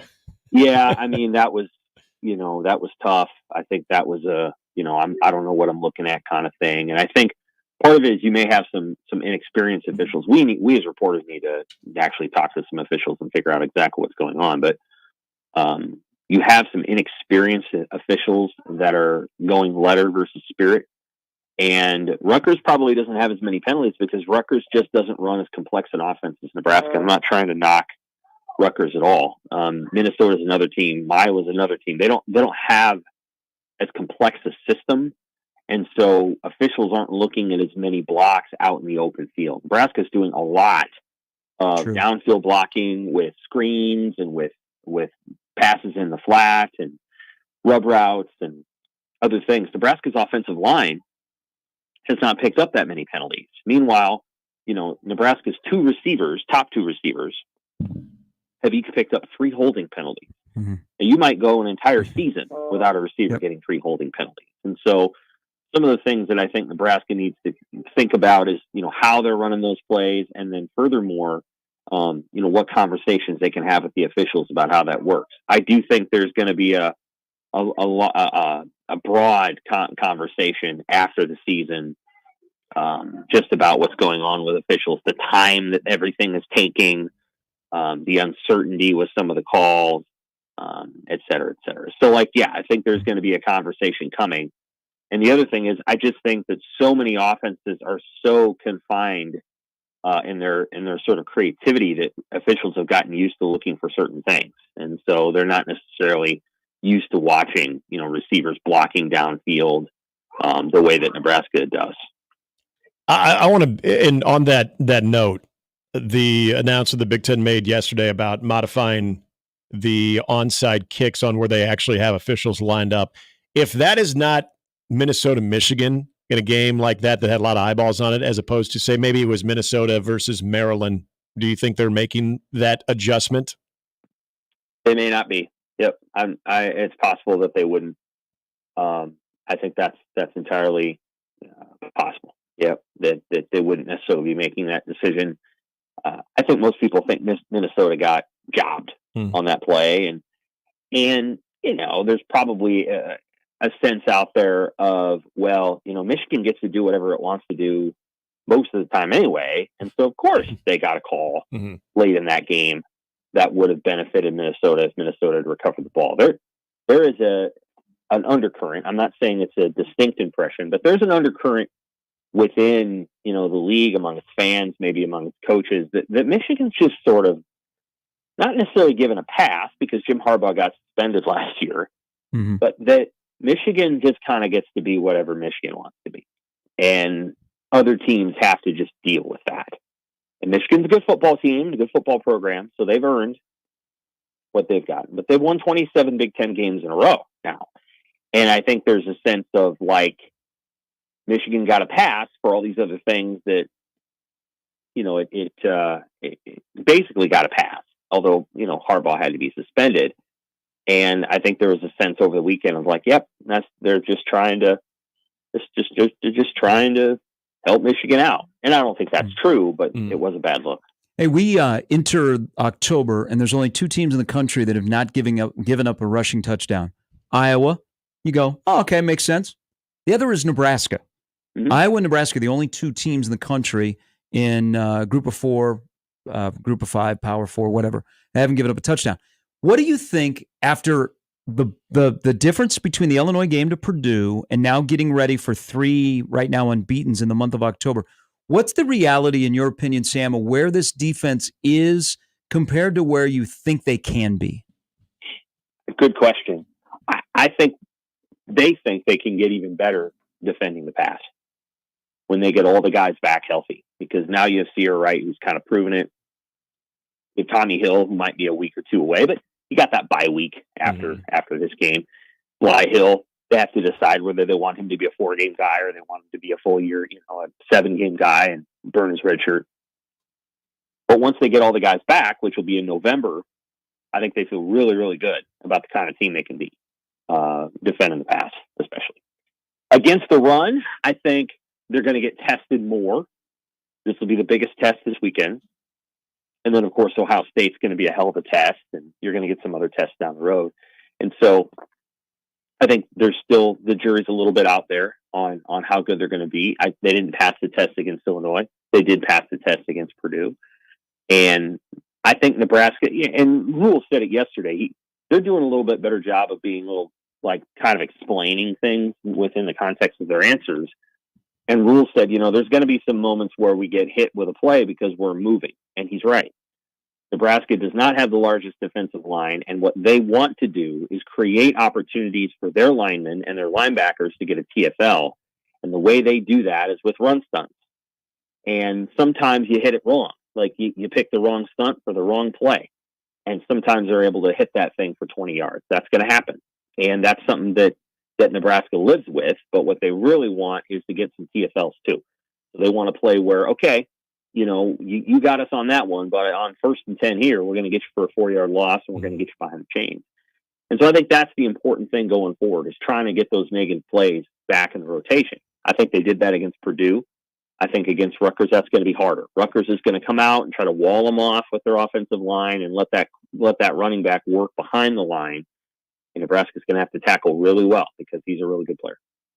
I want to, in the conversation during the press conference yesterday that you were having with Matt Rule about Nebraska's offensive struggles in the red zone, but also what Rutgers does too, and what we saw in the Washington game. Sam, if you're to look at this team, and we've seen at least enough examples to look at where Nebraska has had success offensively, but also where they haven't, and then also in the red zone. If you were to say their best bet in the red zone, what their offense looks like inside the red zone to be their best bet or their biggest chance of success, what do you think that looks like? Great question. I think they're running so many different plays down there that it might not necessarily be easy to define, definitively what they want to accomplish. I think that's what I would say, is that they're still kind of a work in progress down in the red zone offensively. They're running a lot of different kinds of plays, trying to get some stuff to the flats. Obviously, the touchdown that they threw to Jamal Banks, that was a neat play. You had 2 guys sit down, draw the defenders, which gave Jamal Banks a free lane to kind of run across the back of the end zone. That's a tough play for a corner to cover, 20 yards across the field. So I thought that was a nifty play. I think the Carter Nelson play was almost telegraphed. Like, he ran out there and we're like, well, they're going to give the ball to Carter Nelson. That was a little too obvious, in my opinion. But they're going to try a bunch of different things. Obviously, they're not necessarily comfortable. They can just mash, and give the ball off to a running back and run the ball downhill. So they're creative down there. Sometimes when you get creative down there, you get a little cute. You can end up with some real disasters. So they got to try to avoid those. But as time goes on, I think Dylan will get better at throwing that little fade ball. They like that play. They like that play. They've tried it several times. And so they'll get a little bit better at that and try to make some plays with it. And, it's a work in progress down there for sure. They're not going to be a finished product this year, I suspect. Yeah. I think it's going to be a two-year project with the red zone. But man, they're so good at so many other things outside of the red zone. Yeah. And Dylan's so good at so many things already that, just imagine where he can get over the course of 12 to 15 games. Hey, as a tribute to former Nebraska offensive coordinator Danny Langsdorff, who used to say, I look at play calling and I say, who needs a touch? Let's use that with the 24 team. Outside of probably a popular Emmett Johnson, who, in your opinion, through 5 games and moving forward, needs more touches on offense? Carter Nelson. I think Thomas Fidoni's starting to heat up a little bit. I think he's played a lot better in the last couple of games, running a little more free. I thought he was open several times. So Carter Nelson, Thomas Fidoni. We mentioned Emmett. I don't know. Is there a role for Bonner? I think they know what they want to do with Bonner, and I think Bonner's comfortable with what he does. So let me Jalen Lloyd. Okay, Jalen Lloyd. You just hit that one. So walk me through how you see the dynamic of the emergence of Ja'Cory Barney, who touched the ball 6 times, had 94 yards. They are lining him up in different spots around the offense. Then there's Jalen Lloyd, who, when he does touch the ball, it's like he's going to score or it's going to be 40 yards down the field, but he's never had more than 2 catches in a game. How does, with Barney's emergence and what Barney can do that is not just straight go route, where's Jalen Lloyd, in your opinion, figure into this? I think he's right there. I think with his skill set, it's a little bit different than Barney. I think Barney's really fast, but I think he's really shifty, right? And I think Barney's sense of the game is really high for the most part. At times he's cutting too much and cutting into holding penalties because he's cutting back against the grain of the blocks. But Barney's sense of the game is high, and he's got incredible shiftiness.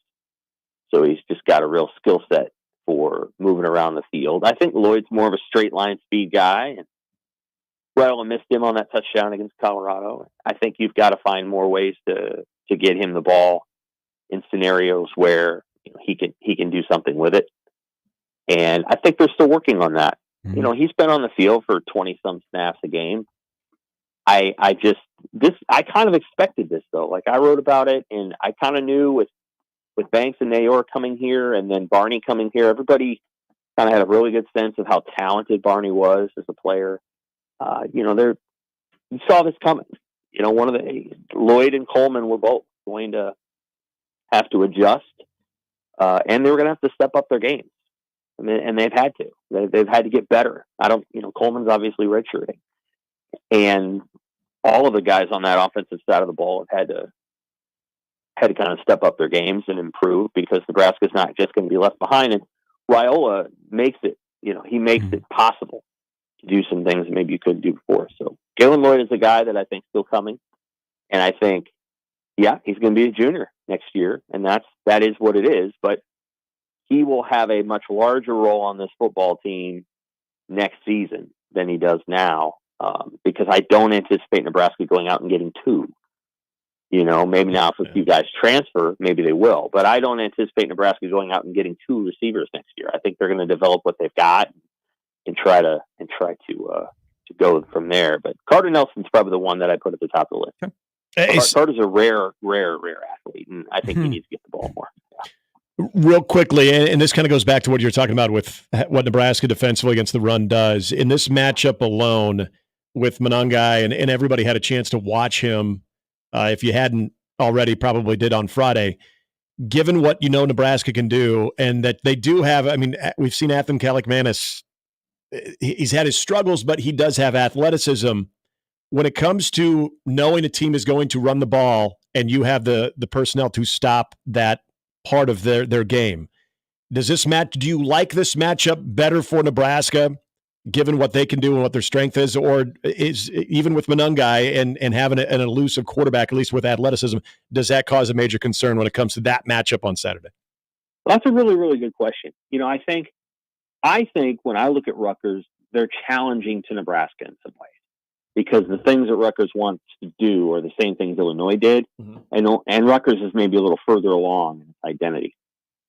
At the same time, if Rutgers, who has 4 sacks all year, if Rutgers thinks it's just gonna pressure Dillon with 4 and that they're gonna pick him off 4 times, good luck. So Rutgers is gonna have to do something different defensively, because they're probably not going to have 2 games like the one they had against Washington, where they gave up 521 yards, and Washington repeatedly turned down field goal opportunities that probably would have won them the game in hindsight.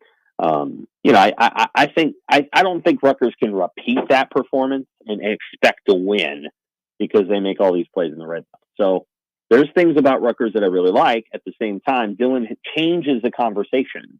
He just changes it. Rutgers is probably not going to be able to bring just 4 and expect to get home. Nebraska's protecting Ryle pretty well. Yep. That's one thing they're doing well. And so, when you give that guy time, he's made some throws a lot of guys can't make. And there's things he can work on. His deep ball, for one, actually. Some of the defensive pass interference penalties have been underthrows. But that guy can throw a 22-yard, in route really well in ways, and defenses just haven't been able to catch up to the way that he puts it over the linebacker. So, Rutgers will be challenged. I think Nebraska has a chance of winning. I think it's a toss-up game, to be honest with you. I think it's going to be a tight one. Yep. Sam, as always, we appreciate it. Thank you very much for your time, as always. Take care. It's Sam McEwen of the Omaha World-Herald. Rutgers, he's right. They've only had 4 sacks. They've only turned the ball over twice. There's a lot of things they do that I think Nebraska's trying to do or has moved forward towards. Good in the red zone on defense. Good on third down. They win 1-score games. They played back-to-back 3-point games. Yeah. Won a road game at Virginia Tech, and Washington shot their foot off, and then grew another one and shot it off again, and Rutgers won by 3. Schiano's teams don't hurt themselves. Right. They may not be able to match you for talent, but they don't hurt themselves. They hang around in the game long enough where they force you to make a mistake, which can be unsettling for Nebraska if you get to the mid-4th quarter and you're in another tight game. I think this game needs to be taken out of the phone booth, and Nebraska needs to play at a track meet speed instead of in a phone booth where the plays are very limited and you can't get off the field because all of a sudden 3rd and 2, they convert by getting 2 yards. Yep. I think that is a great way of looking at this game too. And you bring up a guy like Jalen Lloyd. We look at the speed of Ja'Cory Barney and a lot of the ability that Nebraska has offensively to expand beyond just a physical blueprint that Rutgers is going to bring defensively.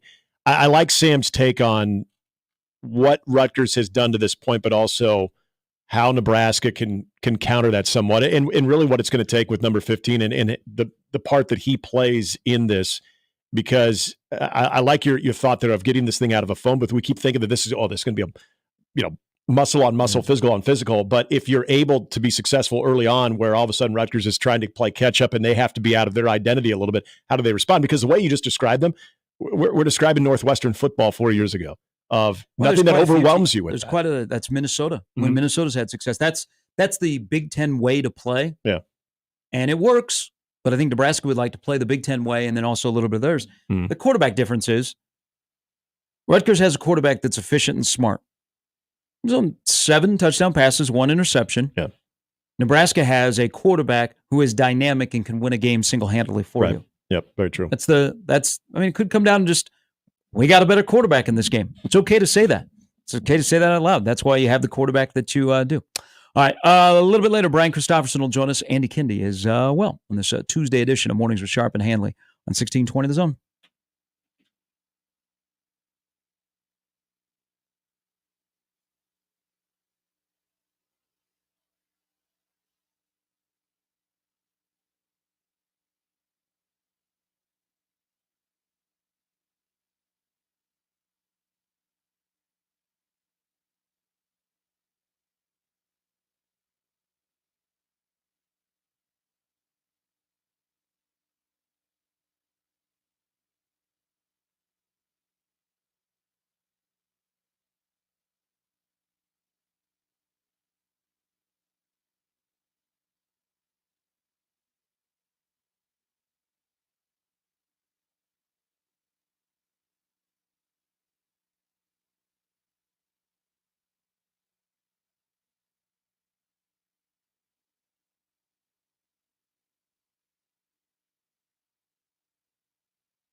Hey, coming up after the top of the hour, we'll tell you who won week 3 of 1620 The Zone Pick'em. Yep. We got the winner, so congratulations to them. If you'd like to be a winner, because that's what life is about, it's about winners and losers, go to 1620thezone.com. Make sure you sign up for the email. You get VIP access on Monday morning when your email shows up at 10:11 in your inbox, and you could be a big winner in the 4-quarter Pick'em. So we'll announce the winner of this week's Pick'em coming up in just a little bit. And I'll give the Zone personality scoreboard. Yeah. I mean, you go 6-3. You got to make a baby step. I know. See, some people have to be losers. All you can do, though, is climb while Nick Grimm, who's fallen back a little bit, now tied for the top of the lead. Yeah, you'll be fine. Yeah, I mean, you're above 500 now. Weird things happen. I mean, Seattle could get 38 first downs in a Monday Night Football game and lose. Detroit could throw 18 passes in an NFL game and win. That's what happened last night. It did. We like the alternate uniforms of the Lions. I did. It's a good look. Pretty good. It's a good look. They're entertaining. I think the helmets are crisp. All of a sudden, the Detroit Lions are fun. Oh yeah, but they were fun even 2 years ago when they didn't make the playoffs. Remember how they kept the Packers from going and they were fun there, but they didn't. It was like, hey, can you take we're kind of the fun team that didn't make the playoffs into we're a pretty fun team that can make the playoffs now. Fun team because they're led by Campbell. Can they be a Super Bowl contender? Because I think they can be. They were close last year. They can be. Yes, they were. And they won last night over Seattle. Dan Campbell just do better things on the sideline when it comes to game management, and they'll be okay. But yeah, it's hard not to appreciate that team, especially again, man, Jared Goff. Didn't think you had it in you, buddy. Didn't think you did, but man, he's balling. All right, halftime is upon us, and also stop tweeting at us in bold. Why are you yelling at us on Twitter? I think Elon said they're trying to fix that. Yeah, they were listening to the show yesterday. Why are we bold twittering? Did you ever get emails that way?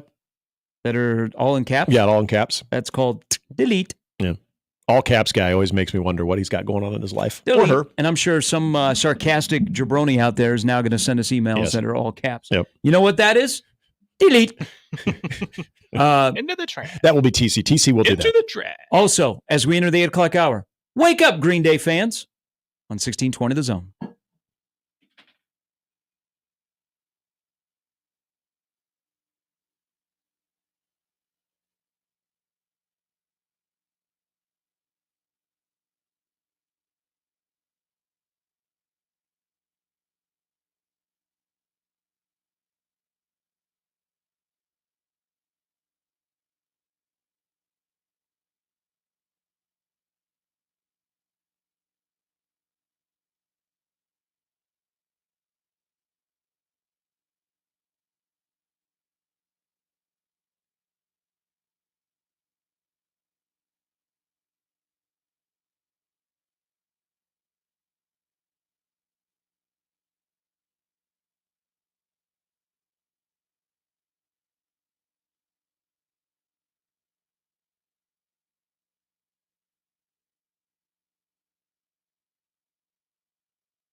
Get up! Not on ESPN. It is October 1st. All the Green Day fans out there, if you know, you know. Mm-hmm. It is in the end of September. It is now October. Now all the Green Day fans out there can wake up. They won't. Wake up. Do we mention Green Day with the stance that they've taken for the Oakland A's too? Green Day has now been banned in Las Vegas. Is that so? It is true. What did they say? I'm sorry, they've been banned from 2 Las Vegas radio stations because they called the city the worst blank hole in America. Oh. Well, depending on your experience there. I mean, I haven't been there long enough to maybe accumulate that type of theory on the worst place. I've been to some blank holes. I've been to some bad places. Some days Vegas is great. Other days it's very forgettable. But remember, what happens in Vegas stays in Vegas. There is a huge announcement this morning. So the old Gretna Landing. Yeah.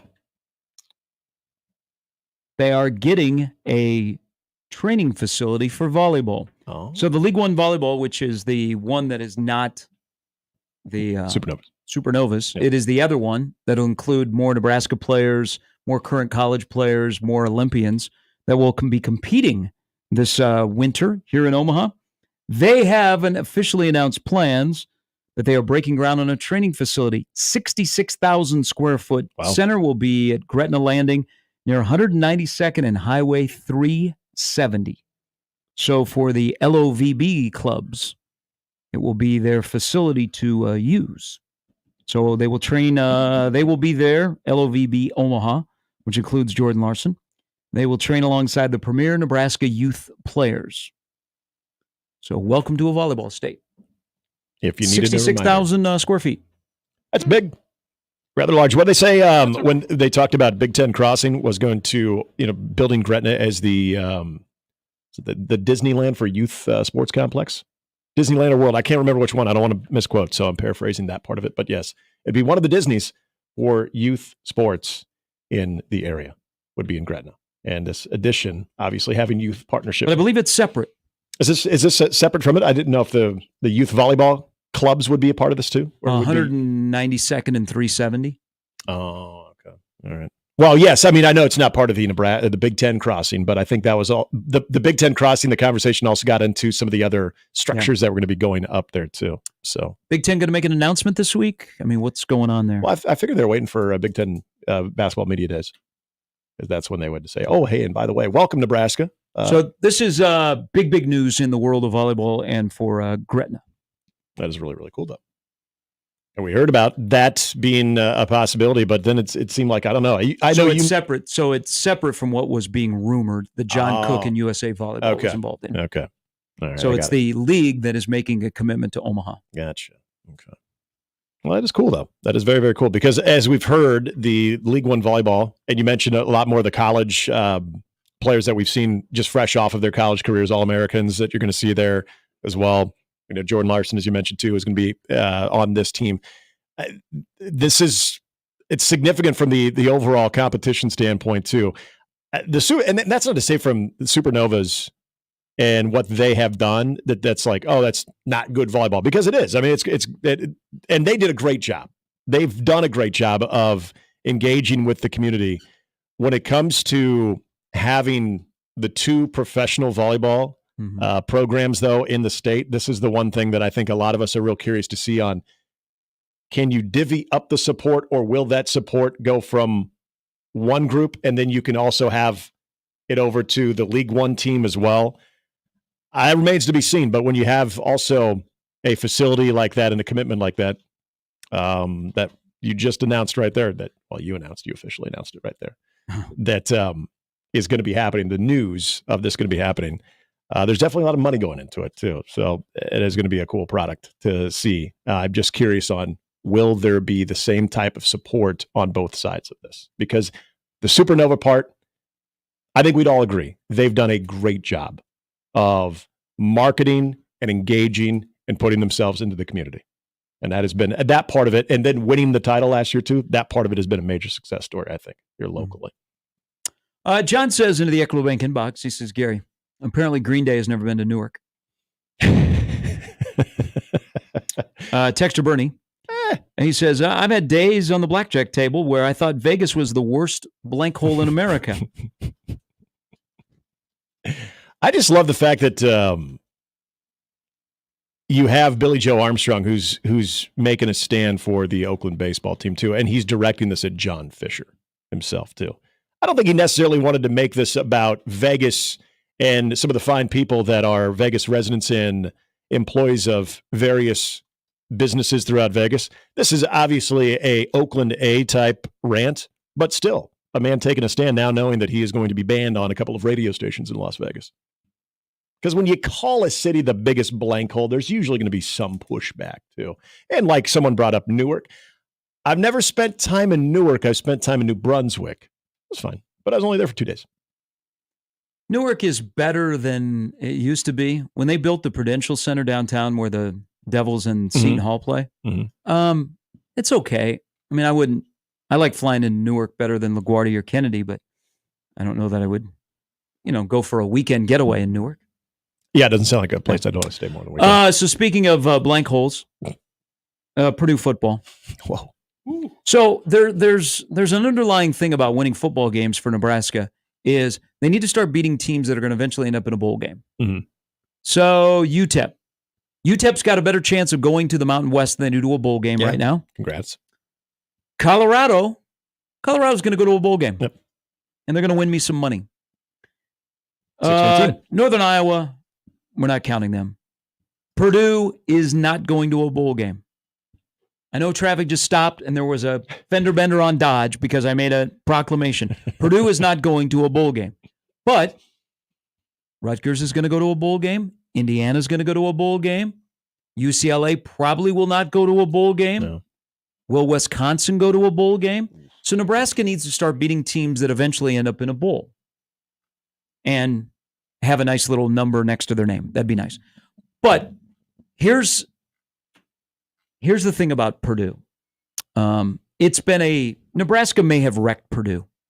It was already starting, and then Nebraska just wrecked Purdue because they fired their OC. Mm-hmm.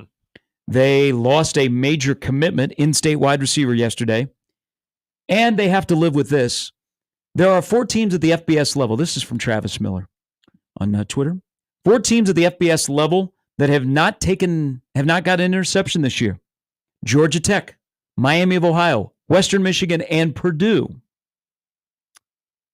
Purdue is the only one of those that has also not recovered a fumble. Remember, the head coach is a defensive guy. Yes. The Boilers are officially the only team in FBS not to force a turnover yet. Yeah, that's insane. And I remember us talking about that stat going into last week's game, too. And so does it make you feel worse or better about a 28-10 victory that was scoreless at halftime? No, sorry, no, I'm not. No, not. You get in there, you get the win, you get out. You don't apologize about it. You were not the first team to let Purdue have their coveted turnover. That chain is sitting there. It's getting a little rusty right now. No one gets to wear the turnover chain right now. No. I'm not going to do that. Not going to be picky. Nebraska's not in that position to do that. That is insane, though, because their head coach is a defensive guy. Year number 2. Right. They had people come in and buy players off their roster. Now they've lost a pretty good commitment from a wide receiver yesterday. Oh, they play Wisconsin this weekend. They're in the expanded Big Ten where there's no more divisions, where maybe you could get, hey, we play Northwestern every year, or hey, we play Nebraska every year. It's not that they're in trouble. They are in big trouble in West Lafayette. Like Hydron Jenkins. Again, I'm not saying these guys are ball hawks or anything, but they have some dudes defensively too, like Danneman.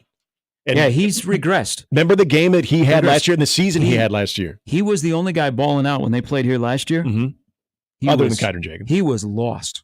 Yeah. Saturday.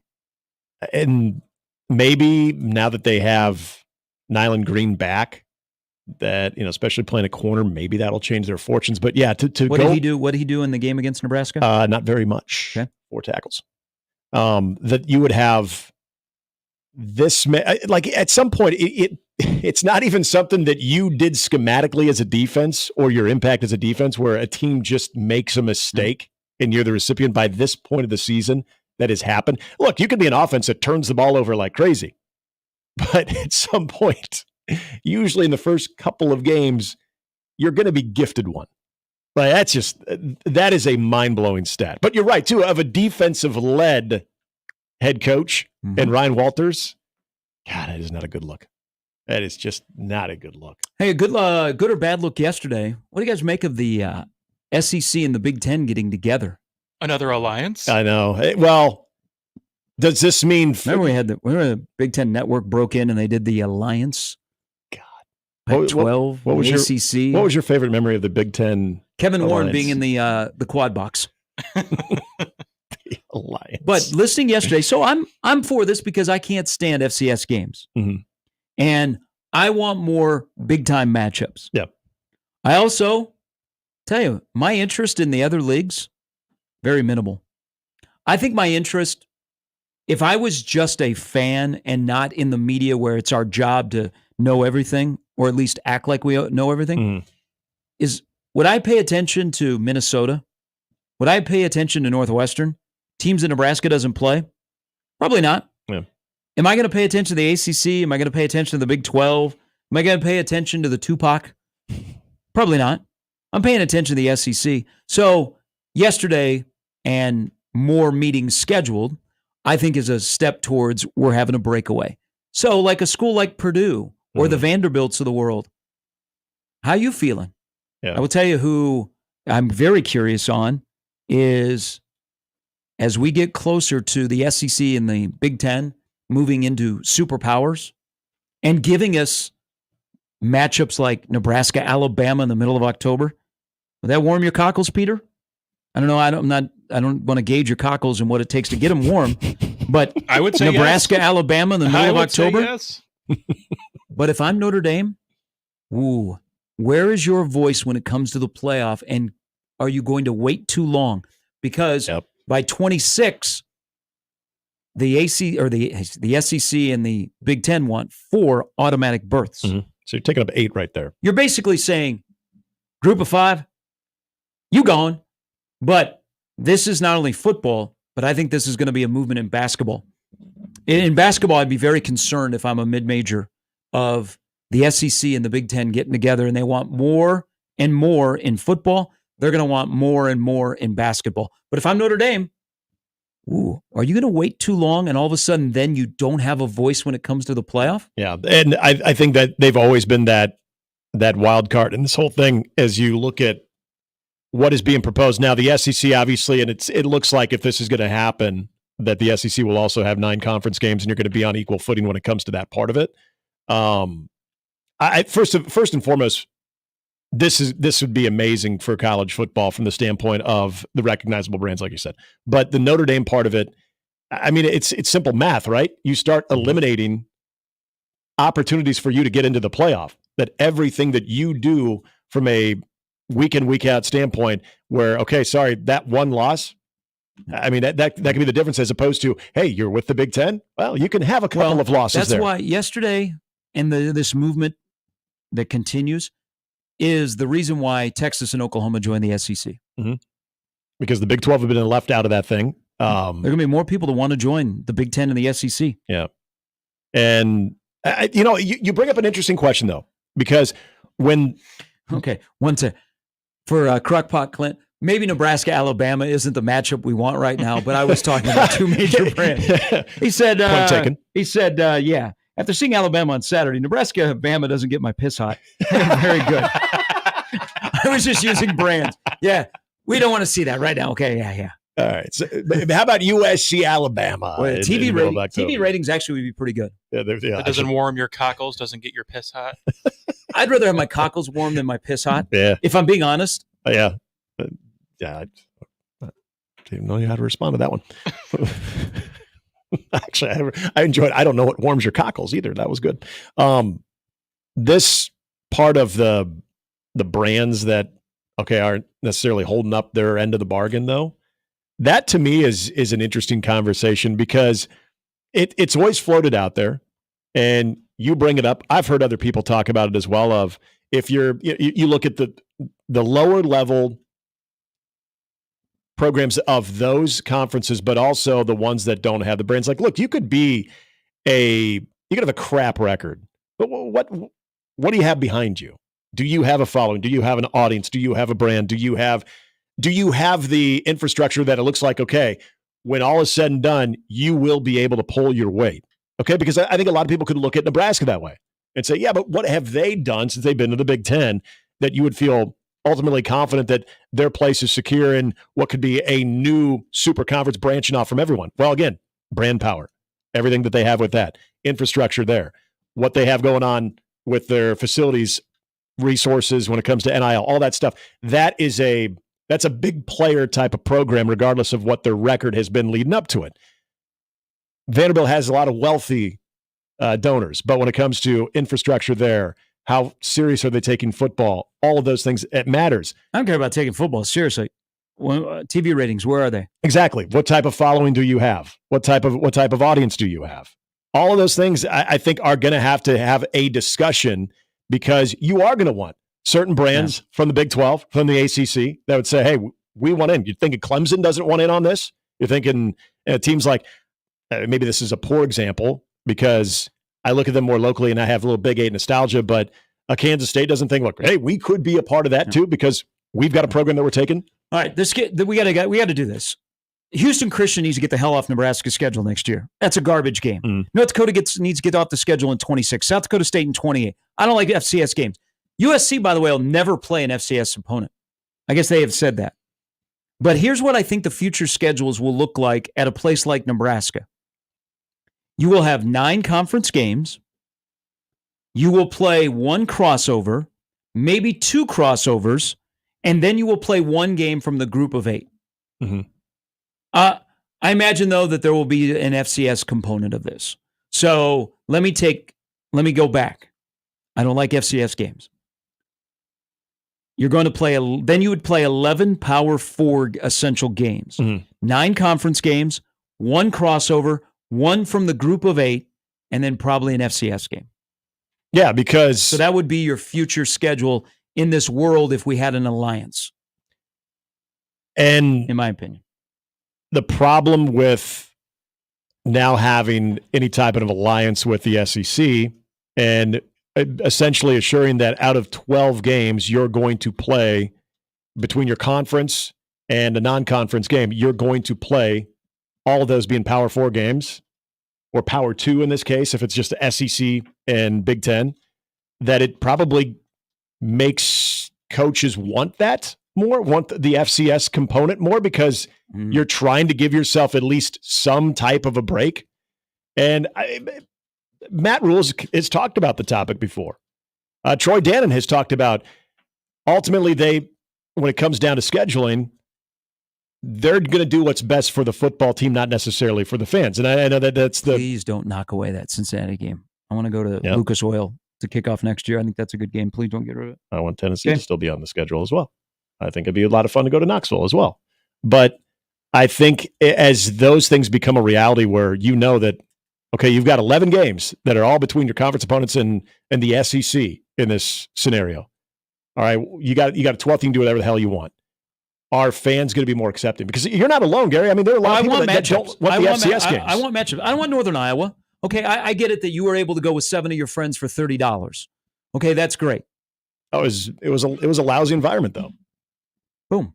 It was a lousy environment. It was a lousy game. It was a very sleepy game. And did we not get excited to see Michigan USC? Did we not get excited to see Georgia Alabama? I mean, if you're in the Power 2, you got an opportunity to have these kind of matchups. Both conferences have their Vanderbilts of the world. They have their Purdues of the world.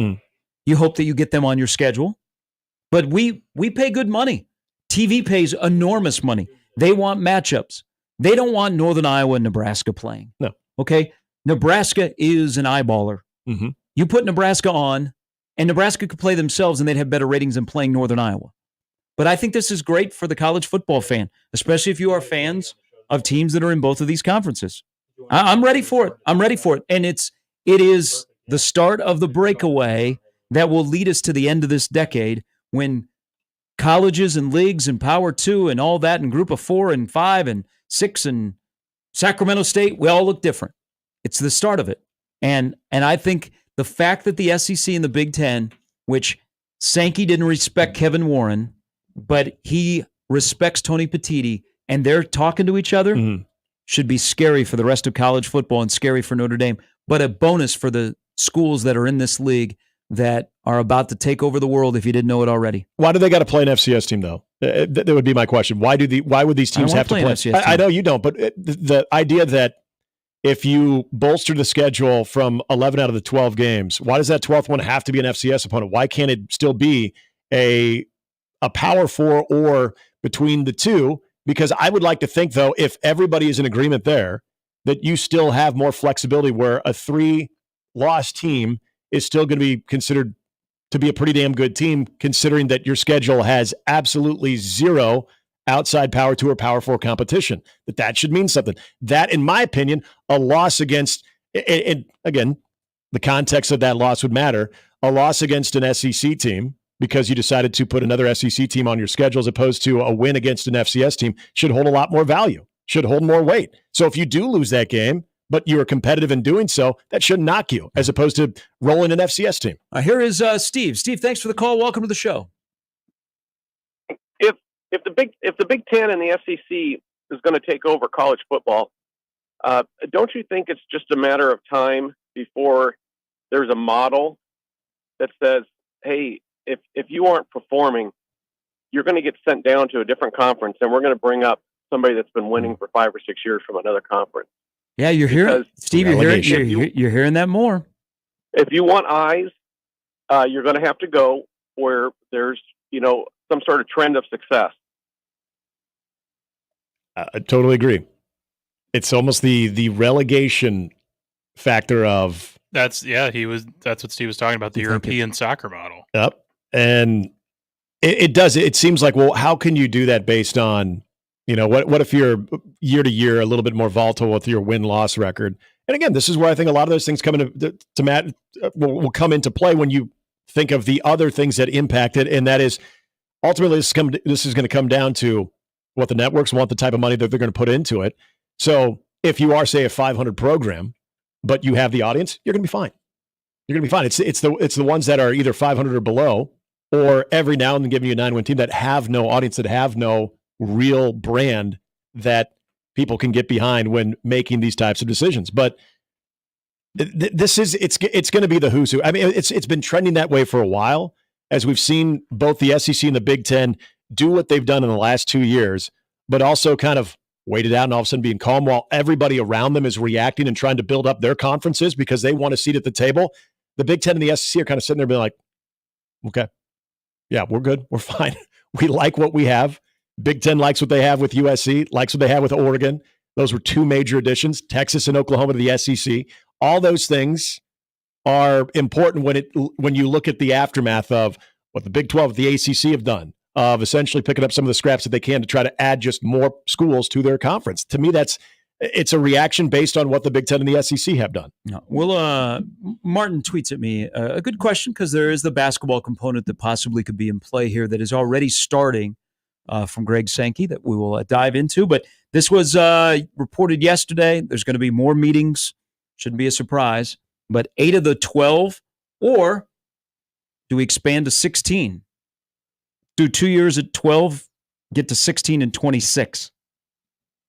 Still feel like we're going to expand again, but title games in the SEC and the Big 12 to get, or the Big 10 to get that bye. Ooh, that might mean something. Mm-hmm. It's Mornings with Sharp and Handley on 1620 The Zone.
Week 4, the 25K four-quarter pick'em is officially open. You can make your picks now, get a piece of the prize of $25,000. Go to 1620thezone.com, and we can now officially congratulate our winner from week number 3, and that is Roger Breidenball. Roger Breidenball has won himself $2,500.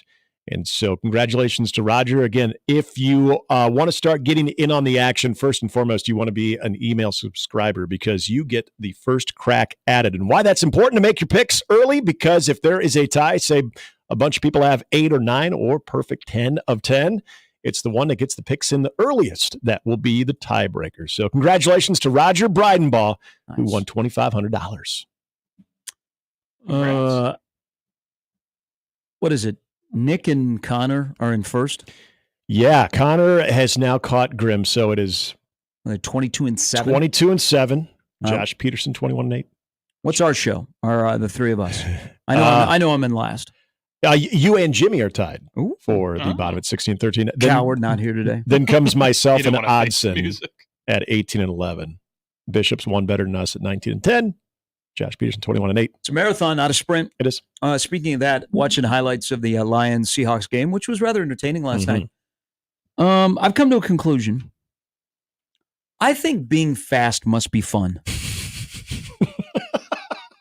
It's not anything new. Yeah, I mean, like when I'm watching Ja'Cory Barney or Jalen Lloyd or other people that have that God-given ability. Didn't you ask Jalen Lloyd when we had him on the show, like, what's it like being that fast? Yeah. It kind of took him by surprise. Like, it's cool. What's it like being fast enough where you can do you think all you want to do is just run all the time? Tyreek? You think just like, you know what? I'm just going to run really fast. Yeah. To the end of the neighborhood, end of the block and back, just because I can, and I'm going to be faster than anybody that's, living in this neighborhood. Peter, do you know, is being fast fun? Because I to wouldn't me, know personally. Being fast must be fun. I don't know either. Like you just start running and you're fast. Yeah. Like I'm like in between a walker and a jogger. Yeah. But some people on the trail, they'll go by me and they're running a little bit faster. But I'm like athlete fast. Yeah. Male or female. And that looks just like fun. It does look like fun. Just to be able to get out of bed, put your shoes on, and you're fast. And you got that much more air in the hair when you're going at a fast rate. The air thing's got to be like one of the biggest benefits. You probably don't get tired, and if you're someone who sweats a lot, that probably just blows right away because you're running so fast. Is there an app I can have on my wrist that tells me how fast I run? Like Derrick Henry ran top speed was 22 miles an hour when he scored his touchdown on Sunday night. Is there an app? Like on my Apple Watch, like if I started running, it would tell me actually how fast I'm running. I feel like there should be. Because I'd like to. I'm sure I would miss my life goal. My life goal might be: can I get up to 22 miles an hour running? Let's see, running miles per hour. I'd probably run or do I need to go to a neighborhood that wants people to slow down because they have kids in the neighborhood and they actually have one of those radars installed? That was going to be my suggestion. If there's a neighborhood that has that, tell me, and I'll be there and I'm going to run. It's like the Jim Morris. Yes, when he threw at the actual radar gun and then he thought, 76, and then realized it was a faulty one because those light bulbs were kind of flickering. And as he drove by, it really showed 96, but he never knew. Texter says, I'm fast. It's fun. I bet it's fun. I would just let myself down because I do those speed pitch games where they have the baseball, they can read the speeds. You can just pay and throw some balls. Yeah. I'm like, wow, I threw that really hard. My whole arm hurts. And then 40 miles per hour, numb. Barely above 45. We were doing that at a kids camp one time. I can pump it in there about 71, 72, and I'm good enough to guess what my third pitch is going to be to get a plastic batting helmet. I'm talking about running. I just want to be fast. It looks like fun. I'd like to, not drive to work in the morning. I'd like to jog into work, but I'm fast. So I can make it here in 15 minutes. Do you watch other athletic competitions, whether they involve racing or running, at mere mortals and just kind of look down on them though too? And just you're always constantly looking down. I'm like, you think that's fast? Yeah, that's not fast. Not interested like racing a horse or anything. That'd be out of my range. Jeremy, who this is his wheelhouse, he says driving the race car fast is fun. Oh, I'm sure, yeah. And you don't have to physically be a fast person. You just have to have fast motor skills. Dave says Stone Creek has those machines that tell you how fast you're going.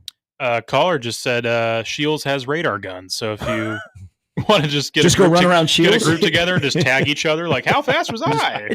I'm watching football now, and people that run fast. It looks like it's fun. It does look like it's fun. I'd like to have some fun. Martin thinks that killing Creighton basketball would not be fun. So our discussion about the Big Ten SEC alliance to get 4 automatic berths, expanding in the playoff when we do it in 26. He says, why do you want to kill college football? I don't want the NFL light.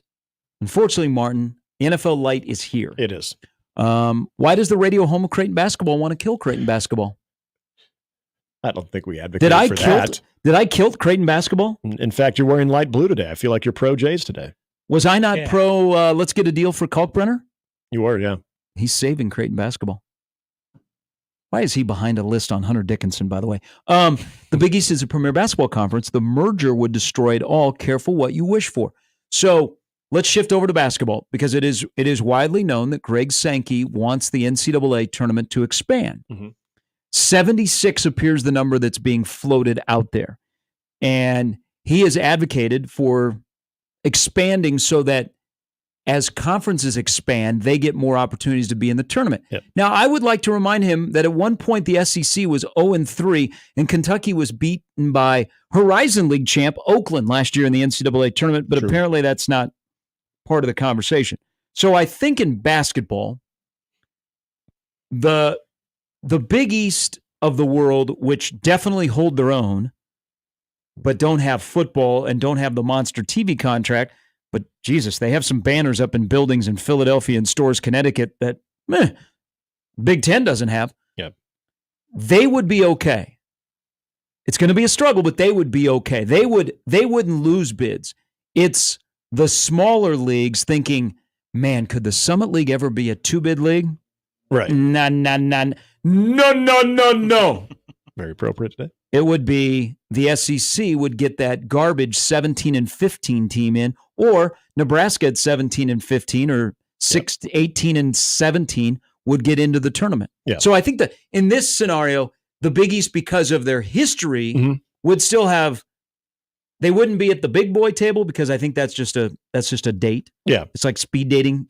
Speed dating. I don't know if you've ever done speed dating, Peter. It's not a threesome. It's just you and somebody else. Like they don't have an extra chair. It's like they only have 2 chairs. They don't have a third that's like the side saddle. There's no throuple. Yeah, you don't have like a wingman in speed dating. Okay.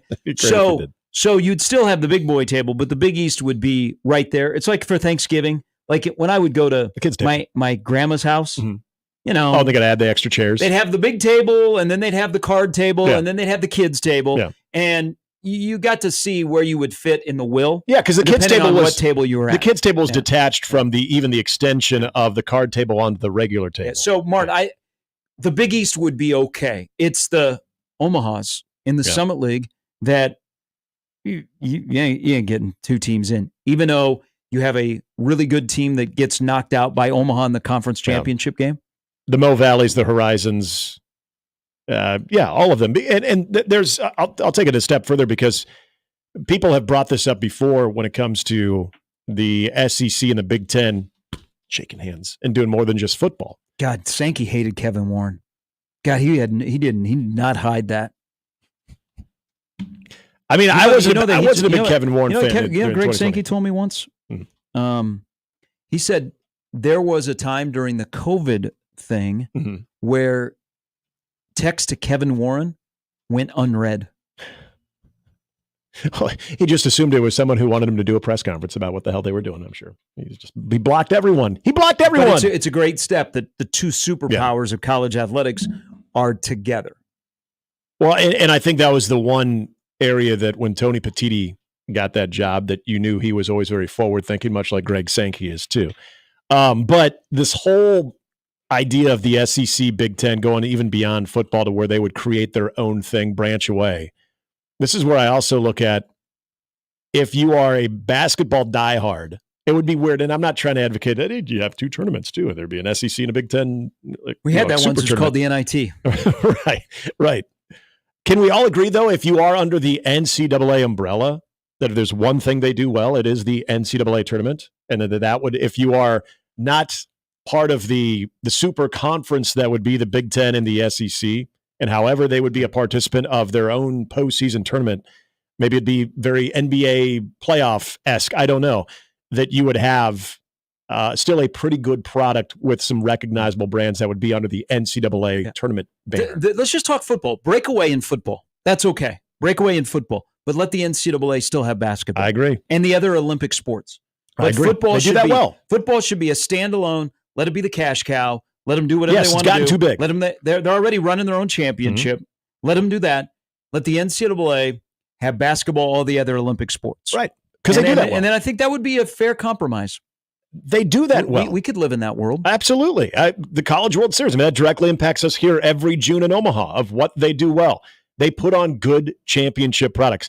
The problem with college football right now is when it's come to governing it and the climate of it, everything that's changed with it, with NIL, with transfer portal, all of that stuff, it's become too big for the NCAA. And you know what? Then you can control your officials. That's also very, very true. There could be accountability. And then you can wonder, why do we throw so many flags in football this year out of anticipation that receiver is going to get in the way of the defender and it's going to be an offensive pass interference, or downfield, we know that you're going down there to block Jamal Banks and you're just trying to get out of the way or get in front of the blocker, and because we're anticipating that you're not going to do it correctly, we throw a flag. Sorry, I went off on a little tangent there. The Fedoni one, so the Fedoni one on Saturday gets attention. I want you guys to look at the one downfield on Banks. I maybe we were just in the moment of these guys just are bad today, but that one, I hope that was a cut up that was sent in, because that wasn't. It did not impact a touchdown, but it was equally as bad a call in the game. Yeah. Where they anticipated that he was going to make a downfield block, and he was actually trying to get in position to do it the right way. Yes. And they threw the flag no matter what. Yep. All right, quick break. Come back. We'll wrap up this hour. Brian Christopherson going to join us at the top of the hour ahead of Rutgers week, where you can't even be upset at Schiano. Schiano likes Nebraska. Schiano, by the way, hey. I love how that's a thing like, this sucks. We can't even be mad at Greg Schiano right now. Oh, because Hoosier hysteria after this weekend? Oh, yeah. People are going to hate the Indiana coach. Chris Signetti? Yes. Oh. He may be on the level of Fleck by the time you get to that game on the 19th, because everybody will be doing some glazing on Indiana leading up to that game. Trust me, they will. If they're unbeaten, they play Northwestern this weekend. They got a week off. He'll be everywhere. 2 weeks off. He might even come on this show next week. He might. Which is actually true. Yeah, that is actually true. So maybe I won't say the... Are people... let's not compare him to... Are people glazing you?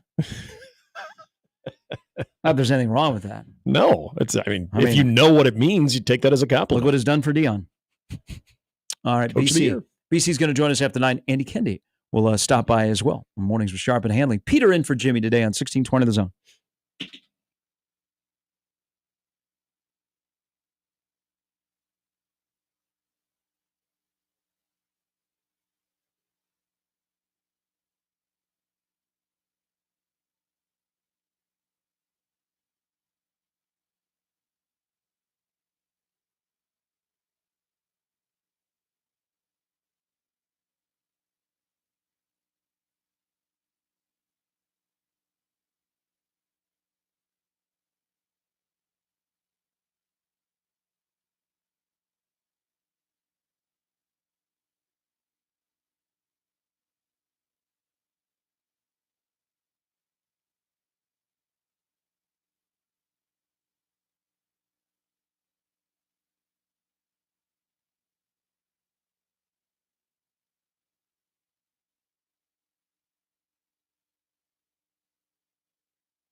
All right, the Royals play today against the Orioles. We have the Tigers and the Astros. We have the Brewers and the Mets. We have the Padres and the Braves. And Vinny Pasquantino, who has been out due to a hand injury. The Kansas City Royals just tweeted out what looks to be from the neck down, the character from Harry and the Hendersons. Oh, yeah. Appears to Harry. be. You mean Harry? Appears to be it's a tribute on the Royals Twitter account to Gunnar Henderson. Or Vinny Pasquantino being activated today to be a DH. That was clever. You know what? One could all of a sudden confuse that. That's very, very good. All right. So it looks like Vinny will be back, probably designated hitter only. So Salvi catches. Who plays first base? Freddie Fermin? I'm leaning. You got to have Salvi behind the plate. Yeah, you got to have Salvi Kit, which makes me think they'd probably just play Yuli at first. Okay. All right, but it looks like Vinny is back, and that's a big boost for the He was Royals. taking BP even last week, wasn't he? Yeah, he was doing some simulated games. All right. A couple of things here. Austin writes into the Equitable Bank inbox, fun being fast. It is fun being fast. I once got yelled at by my football coach for being too fast because our quarterback couldn't throw the ball that far on go routes. Get a better quarterback. That'd be awesome. Get a better quarterback. Yeah, it would be. That's where you just got to go. All right, sorry, man. Get a better quarterback. Larry says, Map My Fitness, that app will tell you your running cycling speed works best with an Apple Watch. Thank you very much, Larry. So it can on your cycling, but could it actually on your velocity running? Yeah, it said running. Really? Mm-hmm. I might try this out. Interesting. If the results are not that good, I'm not going to share them. So just be aware of that. I'm not going to come on here and go, I run 4 miles an hour. Could I set some over-unders, though, and then you could just tell me if it was the under or the over? I'll be modest. I can't imagine. My best 40 was 5.8. Wasn't there an Office episode where they were doing that? And obviously, Michael thought he got the speed of the car, but I think Oscar's top speed was 11. Okay, I feel like I'm faster than Oscar Martinez. I really want. I might show up in the Stone Creek neighborhood today. I got one in my neighborhood too. Really? Yeah. Do you have the signs that say "Kids in the neighborhood, slow down"? No, that's in the neighborhood next to us, though. Okay. But so they have the signs and they have the actual meter as well. They told the cars to slow down, but they didn't say anything about me. Oh, I bet your neighborhood app, I bet, looks really good today. I'm not trolling here. I have a valid question. Okay. What do you think in the history of the state of Iowa is the biggest meltdown? Like when a Democrat won the governor race, you think that was a meltdown? Oh, probably, yeah. What would the Iowa fan base do if Iowa State made the playoff before Iowa? Ooh. So the Big Ten is kind of upside down at the top, but Iowa State is still unbeaten. They got a whiteout game against Baylor coming up on Saturday night. They should win. They actually have the best defense in the state of Iowa. Yeah. They have beaten Iowa. They have a 44-year-old coach who now Matt Campbell is the all-time winningest football coach at Iowa State, past Mac, Dan McCarney. And Dan McCarney is an A-plus individual. Love Dan McCarney. Who, I mean, this is Iowa State. I didn't think anybody'd stick around long enough to. Right. But Matt Campbell is still at Iowa State, but Matt Campbell is only 44. They're number 16 in the country. How would the Iowa fan react if Iowa State made the playoff before Iowa? Not well. It would be really, really bad. Would they? I mean, would they even turn on Caitlin Clark? They got to direct their anger somewhere. Think about this. This is a and possibility. Tom Arnold and Ashton Kutcher. And This all goes back to in essentially a one-bid league, Iowa State has their head above water. Yeah. Now, Iowa's reaction will be this, because this is what I'm getting from my Iowa friends. Okay. Which I still stay in contact with, whether I'm related to them or not. They've already said, you know what? If we don't run for 200 yards this weekend, we're going to get beat by Ohio State. For God's sake, you can't run for 200 yards in Columbus. But if Iowa loses this weekend, they're going to be favored from here on out. They think 10-2 gets them in the playoff, with the two losses being to Iowa State and Ohio State. So that's their counter argument. Okay. But think about it. Iowa State is 4-0. They haven't done much offensively, but defensively, man, they're, for the teams they played, I know Houston, Arkansas State, are going to beat Purdue, but are they going to beat anybody else? Yeah. But think about that. Iowa State making the playoff before Iowa. And this, honestly, Gary, I think is going to be a conversation going into the final month, or at least the last 2 weeks of the season, because they've got Utah and Kansas State back-to-back. Until then, Baylor, West Virginia, UCF, Texas Tech, all of a sudden a bad Kansas team, and Cincinnati. They're going to be favored in all those games.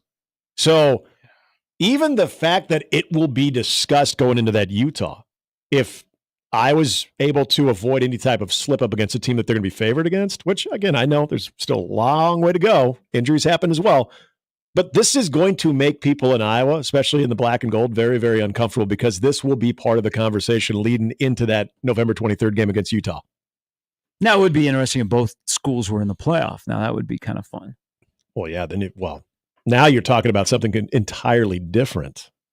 Think about everybody living in Nebraska and your Iowa neighbors, whether they be Iowa State or Iowa fans, at times insufferable. What if both of them made it? Oh, my God. So I wasn't here for this. People are telling me that Michael got hurt, pulled a hamstring or tore his hamstring, seeing how fast he could run.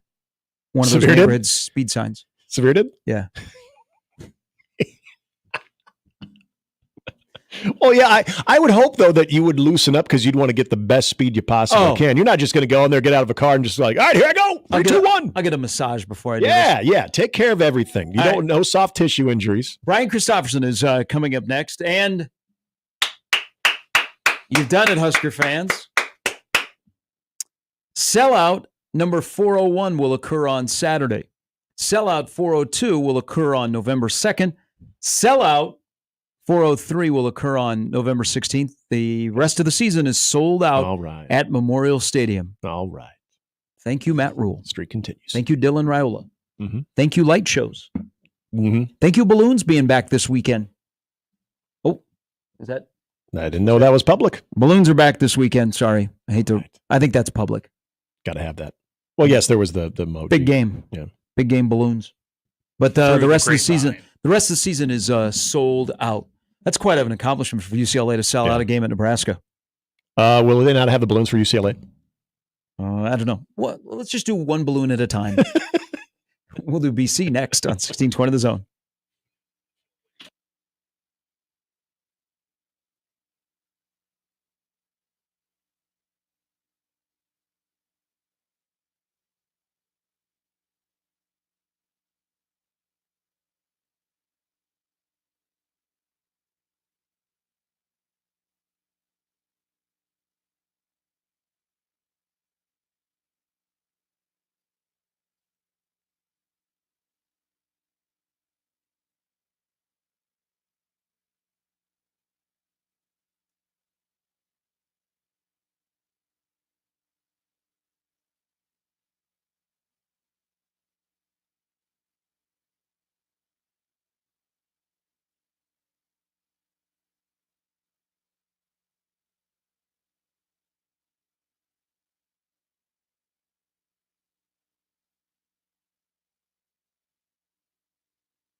All right, welcome back in. Mornings with Sharp and Handley. Peter's in for Jimmy, and our good friend from Husker 24/7, Brian Christopherson, joins us, fresh back from Purdue, ahead of a home game against Rutgers at 3 o'clock on Saturday on FS1. Good morning.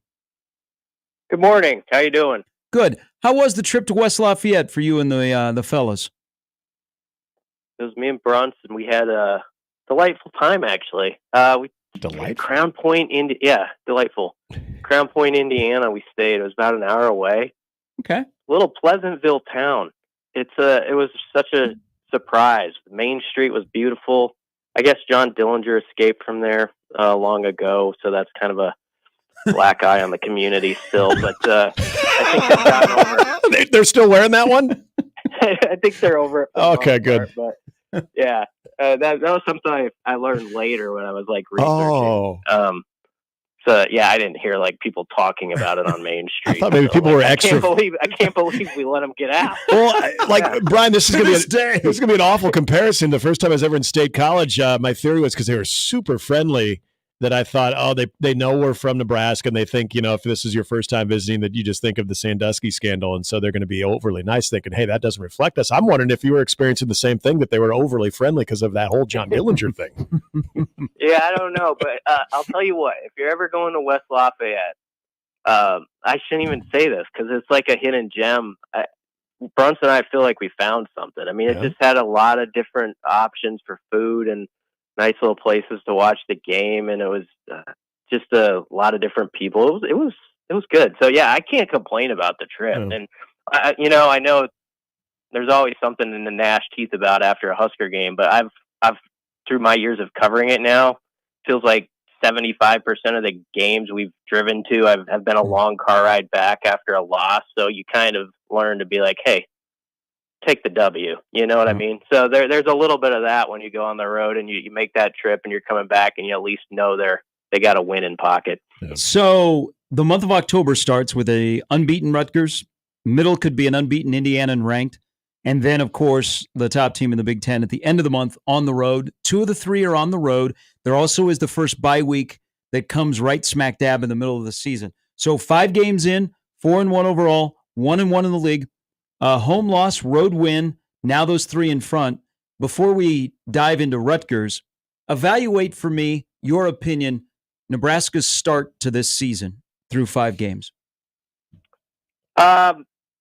I think it's been okay. I mean, I think they feel like they should probably be 5-0, and that's why I thought Saturday was a little bit of a concern point game, even though Purdue's not very good, because that was a demoralizing loss to Illinois. It was one they felt like they let get out of grip, and all week I couldn't quite tell like how they were registering it or how they were going to come out on the road. And so right before kickoff, especially thinking back to, we always talk about how West Lafayette's like this sleepy play, it's going to be a sleepy game and all this. Nebraska's, though, had some horror shows there, and maybe it has been kind of a sleepy environment, but it's turned out to be pretty rough. And so you're sitting at a place where you've seen some of these games where you've seen Markel Jones carry Nebraska players for 20 yards in a 55-45 game, some years ago, and it all comes to your head. And so that first half, I was like, oh boy, another one of these. So the fact that they were able to pony up and get it to 4-1 on the season, I think beforehand, if a lot of people had made their predictions, some would have said 5-0, but just as probably a heavier percentage would have said, okay, they'll probably slip somewhere. They're still learning how to win 4-1. So I think 5-1 would have been the most common guess at the bye. If you put a percentage on what people said in August. So here's a chance to get there. This is a big one. I mean, you got 2 weeks to sit on this game ahead, and that also should be an advantage of some sorts for Nebraska is, put it all on the line, and you got some rest time coming up too. So I think there's something to be said for that. You don't have to look at this as like a 3-game, road ahead. They can just look at it as one game, then the bye. The way that they played, and when I say they, we'll use the defense here as an example for 4 quarters. And knowing what they have against them with the Rutgers game, do you like that matchup for this defense? Do you like the fact that it is run heavy, but there is the element of quarterback run game with Cali Kamanis? the way that the defense responded, I guess what I'm getting at, Brian, is it seems like this could be a very similar offensive approach that we saw from Illinois. Do you feel like what Nebraska showed last week, they're ready to kind of have that do-over, if you will? Yeah, and I think that was the most encouraging thing about Saturday was as off as the kicking game made everything feel and the fourth down play that got called back, the defense really was that sort of defense we had hoped for going into the season throughout that game. I mean, they really had control of it. I think they gave up 89 yards in the first half. I felt like they were tackling a lot better. The guys you want to see dominate were John Bullock's just playing at another level right now.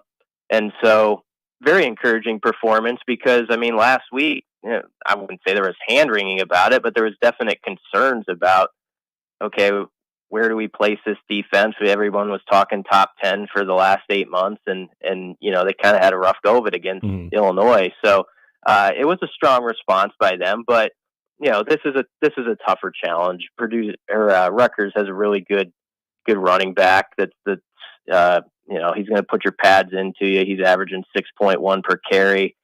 He has also got that ability, I think, to not only give as much as he takes, but also explode for the big runs. So this will be multiplied from what they saw on Saturday, but it was a game that defense needed, I think, to feel like, okay, as Ty Robbins said, get back to your roots. He thought they did that in that game, and I can't argue with it. They had a very successful day. So looking at Rutgers, and they're 4-0, and I'm a fan of Greg Schiano at the college level, and they've had progress. They're recruiting well. They've got a team that can win close games, and they play games in phone booths, and they're going to be very, very physical.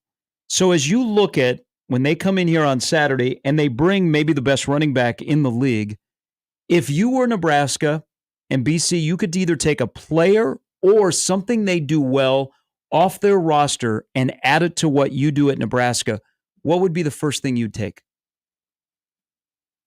From Rutgers' side? Mm-hmm. To put on Nebraska. Oh, I think the big back. Kyle M, as I like to call him, so I don't mispronounce. I just think Manangai. Yeah. You guys have practiced it more. See, I just write it. I got say it, you. and so sometimes it'll be like my first time saying it on the radio, and I'm like, oh, I haven't said that out loud Just yet. call him Kyle.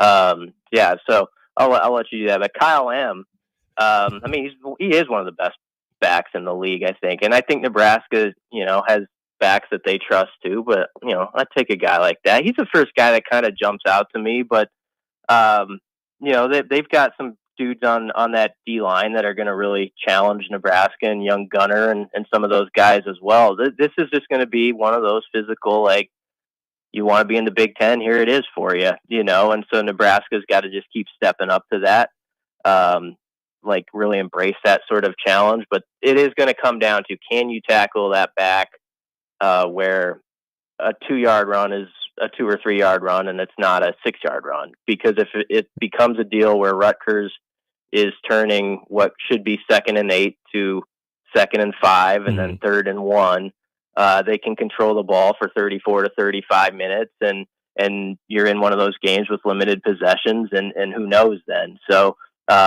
Rutgers excels at that style, and just ask Washington. I mean, Washington out-yarded them like 520 to 299 and still ended up on the wrong end. I want to get your thoughts on what Matt Rule had to say about the use of running backs and what we saw with Emmett Johnson over the weekend against Purdue. I thought this was kind of an interesting take from Matt Rule of getting the more physical back to kind of pound at that defense. Then essentially you have Emmett Johnson to close the deal, which I get that in theory, but what we saw from Emmett Johnson, does it still create more of a need to use him earlier in the game as far as getting carries, not just maybe in there for pass pro, which again sounds like he's improved at that there is now, based on what we've seen from Emmett Johnson last week, is it now time to see a lot more of him in the first half as opposed to being that closer there in the fourth? I'd like to see that. I don't want to be overreactionary, but I think we've seen dating back to last year whenever Emmett gets the football, he tends to have good things happen. I mean, he's the most explosive back I think Nebraska has. I love his vision. I mean, that 9-yard run he had on the first touchdown drive for Nebraska, inside zone type play going to his left, figures it's not there, it's able to get to his right. That should have still been, that was a nice play just to begin the run. And that should have been like 4 or 5 yards. And he still got 4 or 5 after that to get it, to 2nd and 1. That was just a heck of a play. And Dowdell then showed sort of what he's made of and why the staff liked him on the next play, because that was the run where he exploded through 2 guys and almost took it to the 10 yards. But I think you see why they like Dowdell. I don't think he's played bad by any means, but yeah, I'd like to see him elevate the number of touches for Emmett a little bit, come a little earlier with it, because I just think he's one of those guys. I'm not saying the staff does it, but fans and everybody, media, sometimes I think maybe had a ceiling on him. Like, okay, maybe he's this good, and then he shows the ceiling's higher than that, and he keeps doing that every time he's out there. And he also has that attitude that you just love in a player, where it's like, whenever they're going to call on me, I'm going to make it happen. I'm going to be ready. And that's not always easy to do if you're not in a rhythm or you're standing on the sideline, but he accepts that and he makes the most of it when he gets out there. And he's obviously really good in the screen game too. And I thought did well in pass pro as well, as did Ramir. Ryan Christopherson from Husker 24/7 joining us. Is the backup offensive guard a distraction to Matt Rule? I don't know. I just think he seemed like he was frustrated with how much he gets talked about around here. I kind of understand it from both sides, because he's a player who started the first 2 games and people feel like has NFL potential. So when he's not playing, people want to know what his status is. I also do think sometimes around here we can kind of latch on to things where there's certain players, like in the years past, where there'd be one guy every season where he comes up every week. And does it really decide if Nebraska is winning or losing? I don't know, but we just keep hearing people talk about, is he available this week or what's he doing? And I think Micah's kind of become that guy. But I get why people are curious about him, because I thought he was playing pretty well the first 2 weeks. And obviously everybody always wants to know what happened and all that stuff. So it's one of those things you got to answer to. I don't think it's a distraction. I just think he wanted to make it clear, these are the guys right now. This is because it kind of keeps coming up. Is Micah going to start? And he's just no, that's not where we're at this point. And in fairness, all off season, to me, there was always kind of 3 guys discussed for 2 spots, and it was never certain. Dating back to winter conditioning and some of the talk about Micah then and how he had to improve with some things, that it wasn't going to be Lutovsky and Justin Evans. And then Lutovsky had the injury in fall camp. So you do have to factor that into this conversation. Lutovsky was very much in the running when camp began in August, and then had the setback, and then Micah stepped in for a couple of games. So to what Rule is saying, there was at least a close competition for who was going to start there. I think you answered my question then, because I'm glad Gary asked it, because I was thinking the same thing. My question was going to be, will we see Micah Mazuka start at Nebraska on the offensive line for anything other than an injury-related issue? Yeah, I don't know for sure. I mean, if whatever needs to get taken care of, if he does a job and handles it, I don't count out the possibility that they're going to play the best guy. And if he's the best guy, you go with him. But right now they like the 5 they have. Lutovsky's done okay. They had really good pass protection on Saturday. I think there's some things in the run game that can improve, but I just think it's a point where there's some other things that you want a young guy to get squared away, and other guys are doing things the right way. And so you kind of want to honor that. And I understand that as a head coach. So yeah. I think that's what we're seeing here, and not everything gets aired out publicly either. Some of this stuff is stuff you handle behind the scenes and all that. So that, it's one of those where people want information and a coach is doing his part, where it's this is what I'll tell you. And there you have it. I had a really good math teacher in 7th grade. His name was Mr. Hallwell. Really, really liked him.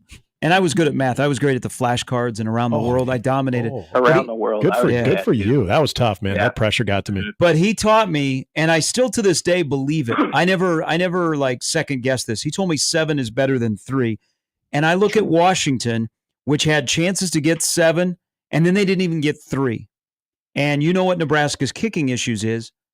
So you would rather just score touchdowns and not have to worry about going for 3, just kick the extra point.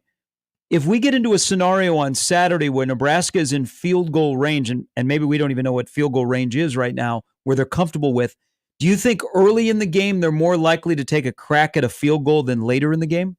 Yeah, I would think you want to see what that looks like before it's crunch time.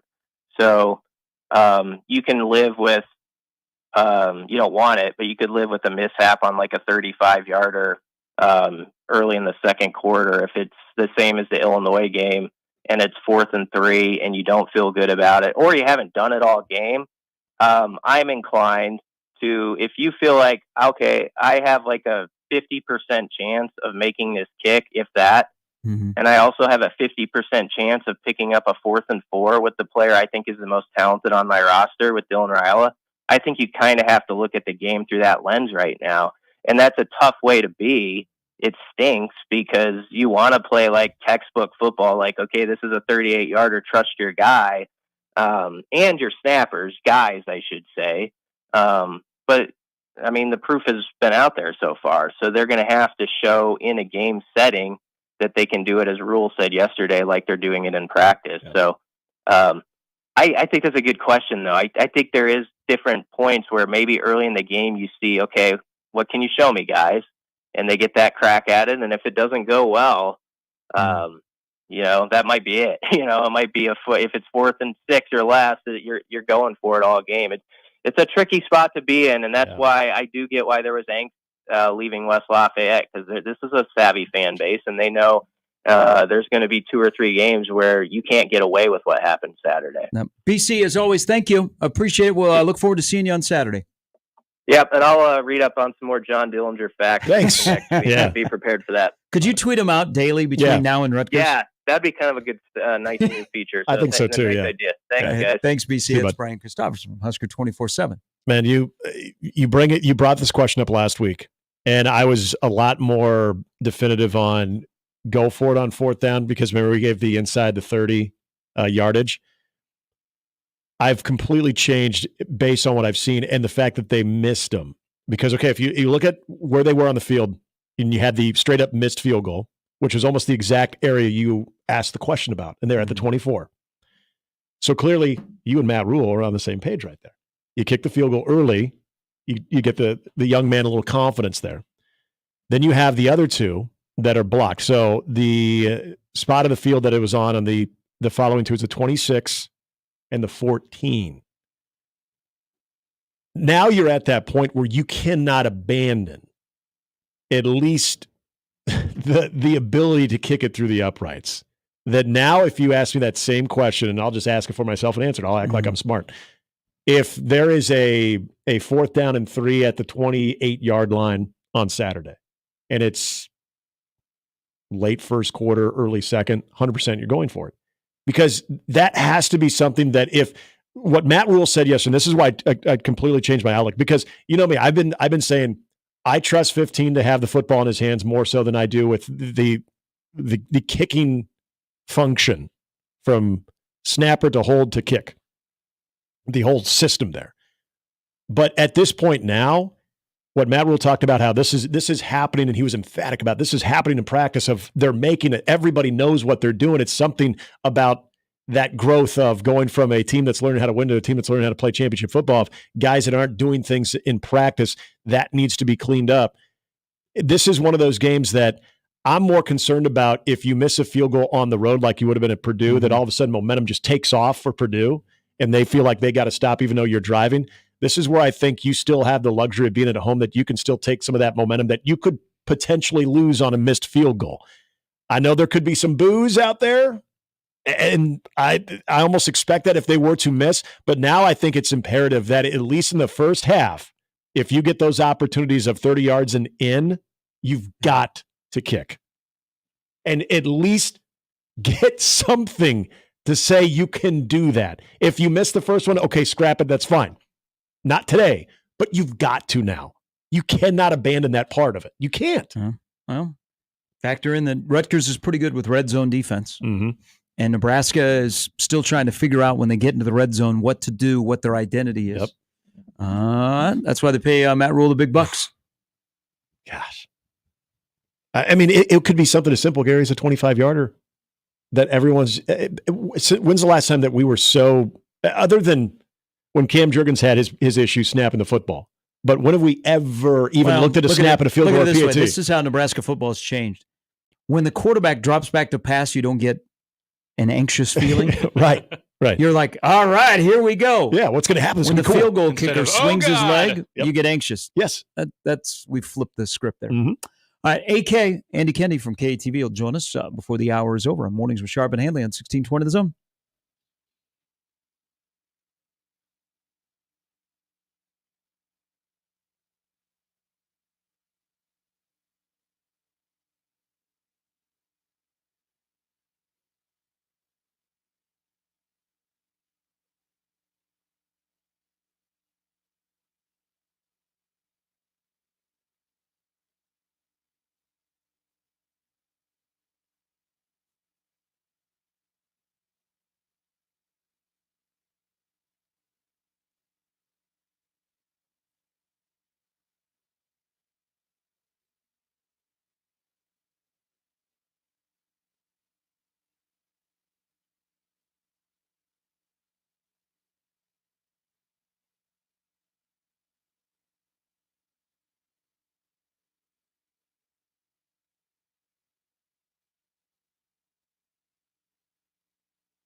All right, the playoff baseball begins today. There's 4 games. I noticed the Royals, with their radio broadcasts, will give 3 innings to Denny Matthews, 3 innings to Ryan Lefevre, and 3 innings to Jake Eisenberg. In that order? I'm not sure what the order is, but they will, all 3 will be in the booth. That's They'll awesome. all be together, and they will all get 3 innings of play-by-play. That's very cool. I believe that would be, and you would know this better than I would, very rare. Yes. You would not have a 3-man. Yeah, that's cool. Also rare that Denny travels. Oh, yeah, true. So he will be in Baltimore when they play this afternoon. That's really cool. And, it speaks very highly of Jake Eisenberg. Jake's a stud. I will go with Houston in 3. I will go with Baltimore in 3. I will go with San Diego in 2, and I will go with Milwaukee in 3. I'm going to take Detroit. Just like the way they're playing right now, and school will get them off to a good start today. I'm going to take the Royals in 3. I like the Brewers, and I'm going to go with the Padres in 3. Padres might be the best team in baseball. Playing like it. Their bullpen is great. When they're healthy, all their starters 1 through 9. Padres are in a good spot. They look good. Going into the postseason. People forget the Padres haven't won a World Series. Even though they decided to beat the Cubs in 84. They didn't go on to win the World Series that year. Do people forget that? Oh, I don't. No, I mean, do people forget that the Padres haven't won a World Series, though? I can't stand Steve Garvey. I had a chance. Oh, winter meetings. Winter meetings. You're going to let him have it? When I was in baseball, yeah, Steve Garvey was walking towards me. We're talking like 20 years later. Yeah. I was ready to just tee him up. Because, first of all, running around first base with his Popeye forearms in the air. It's like, too bad he didn't pull a hamstring or pull, tear an ACL. Yeah. Yeah. I don't remember that. That was a young memory in Uncle Gary's life. They said that the Lions are kind of the fun team in the NFL. Isn't the Padres kind of the fun team right now in Major League Baseball too? Mm-hmm. And you get Machado and Xander Bogaerts there. I've told you one of the reasons I actually enjoyed watching the White Sox form the team is I was enamored by Dylan Cease. Dylan Cease just throwing smoke always. I was like, God. Eric says Brave haters. Well, Josh is coming in 30 minutes. No, I'm sorry. No, I didn't. I didn't know Steve Garvey was in politics. Yeah. Little bit. I think he either ran for U.S. Senator, California, or governor. Says he's an upcoming candidate for Senate in California. Okay, so he's running for U.S. Senate. I mean, California is very Democratic. I don't know. I don't know who he's running against. I don't know. But he has in his afterlife gotten into politics. Yes. But never mind. By the way, Jimmy Carter, speaking of politics, Peter, because that's what you have on the list here for the show rundown. This is the point of the program to talk politics. Jimmy Carter, first president to turn 100. Yeah. Congratulations. I think he's on Twitter. I think he has one. Is he? No. I haven't seen him in public in a while. I'm assuming his presidency was little, but his post presidency and what he has done is pretty damn impressive. Mm-hmm. I'm going to assume if he's on Twitter, right he's not the one tweeting. He's not the one running the account. I would assume it's his team. That's my goal. If I live to 100, I still want to be active. I want to be calling into the show. Active on Twitter. I want to be out there. What would we just call you, Old Man Gary? I mean, as long as Old Man Gary. As long as my fingers can work. If I can still type. Well, if you're at 100, I'd be in my mid 90s, so I would also be in the category of old. That's what was a life goal is. I would like to live until I'm 100. Now I've met somebody who was 100, and they were not in great shape. Yeah, but they still had all their faculties. Well, if we could all be Sister Jean. Yeah, 105, and she's smart. Yeah, she's still very much there. I think she also has. I mean, she's done some things in her life that have probably limited her from, Are you saying that all catches up to you at some point? Being on the radar. Yeah. I guess. What's your secret? Yeah. What did you do, or Sister better Jean, yet, what didn't you it? do in life to get you to this point? So you're saying those decisions that I made in my 20s are ultimately going to keep me from being very, very sharp if I would be so fortunate to get into my 90s? I don't know. I mean, living to 100. That was a life goal. Now you're kind of like, I'm day to day. Who knows what's going to happen? You're like I'm being honest. You're like Tommy Hill. Well, aren't we all? There is. I hope nobody has plantar fasciitis. It's rough. There is some bigger news coming out in the world of college athletics. A Pete tweet. Gonzaga and the Pac-12 are expected to soon reach an agreement. And they're going to add UConn football. Just kidding. Do we like realignment in October? UConn's always got to be part of the conversation. Do you think bring back Gonzaga football? UConn football. So the hopes and dreams of Gonzaga joining the Big East once the regional boundaries were out the window. Mm-hmm. They are joining the Pac-12. Huh. I would love to hear the backstory. We are a basketball conference. I would like to hear the backstory of how much interest there was on each side with the Big East, because it would make sense. Now, you could go, wait a minute, Spokane to Omaha or Spokane to Providence or Spokane to Stores might be a little bit of a lengthy flight, but we're out the window. Yeah, like Stanford volleyball is flying like 8,000 miles or whatever, some ungodly number. But I wonder how far along the Big East and Gonzaga ever got, because they're now in the Pac-12. That's a great addition for basketball. Yeah, it is. And for the Pac-12, RIP West Coast Conference. Remember a West Coast Conference used to have some bangers in it? Oh, yeah. Hell, there were times you'd watch the San Francisco, you'd stay up late to watch the San Francisco versus Gonzaga matchup. Go win a bunch of titles, St. Mary's. St. Mary's, yeah. Looking at you now. Maybe the Big East will go after St. Mary's. Your move now. Yeah. Your move, Gales. You guys ever been to that campus? No. I have not. So I've done a couple games there. Wait, St. Mary's? Or Yeah. Okay, no, I never have. I've seen San Francisco. Yeah. You're not living in that neighborhood. Really? Oh, there's some money. It's a beautiful campus. I mean, it is small, but very beautiful. But driving to it, you go through some of the more expensive houses, some of the more expensive neighborhoods you would see in the Bay Area. Yeah. But I imagine they're going to stay in that conference. Who knows? Who knows where anybody is? That's what is anything off the table anymore? We're day to day. Hey, Trivial Pursuit. This would be a good contest of Trivial Pursuit on who is in what conference, because UTEP just got officially welcomed into the Mountain West. Yep. Remember when it was all exciting when Nebraska came into the Big Ten? Nowadays, we're like, hey, that was a long time ago. This in-season conference realignment, though, is really pesky. It's not like it's earth-shattering or anything. It's very pesky. It's like, come on. It's like trying to swat away a fly. Like, I just want the survival football. of the fittest. I know. And I know there's no offseason for it. You can't be left at the altar. I know. Notre Dame. What's going to happen to your voice? The Big Ten and the SEC take 8 of the 12 spots. What's going to happen to Notre Dame? Do you feel like every time a new team joins a conference somewhere that it's kind of like in Major League and Rachel Phelps, Notre Dame peels a section of them being exposed? I'm telling you. I don't know. I don't know what they want their voice to be, but as we inch closer to the end of their contract and the Big Ten's contract still, in 2030, what does Notre Dame do? Is the SEC and the Big Ten forcing Notre Dame's hand?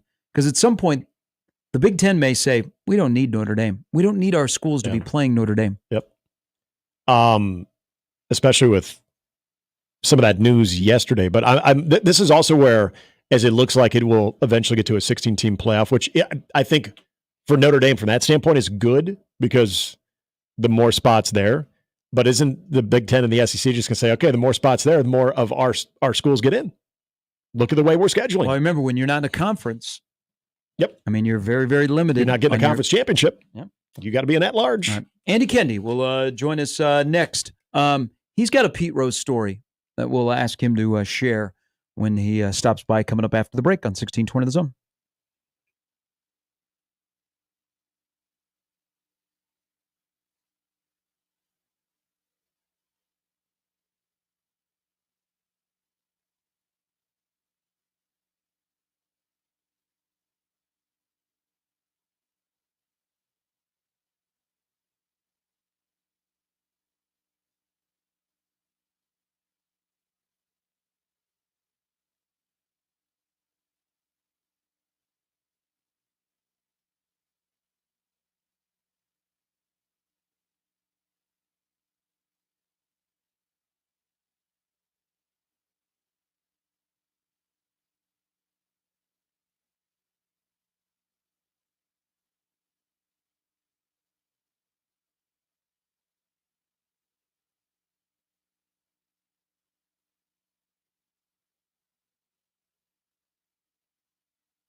All right, it's our bye friend, Andy Kendi from KETV, who joins us every other week right here at this time slot. Good morning.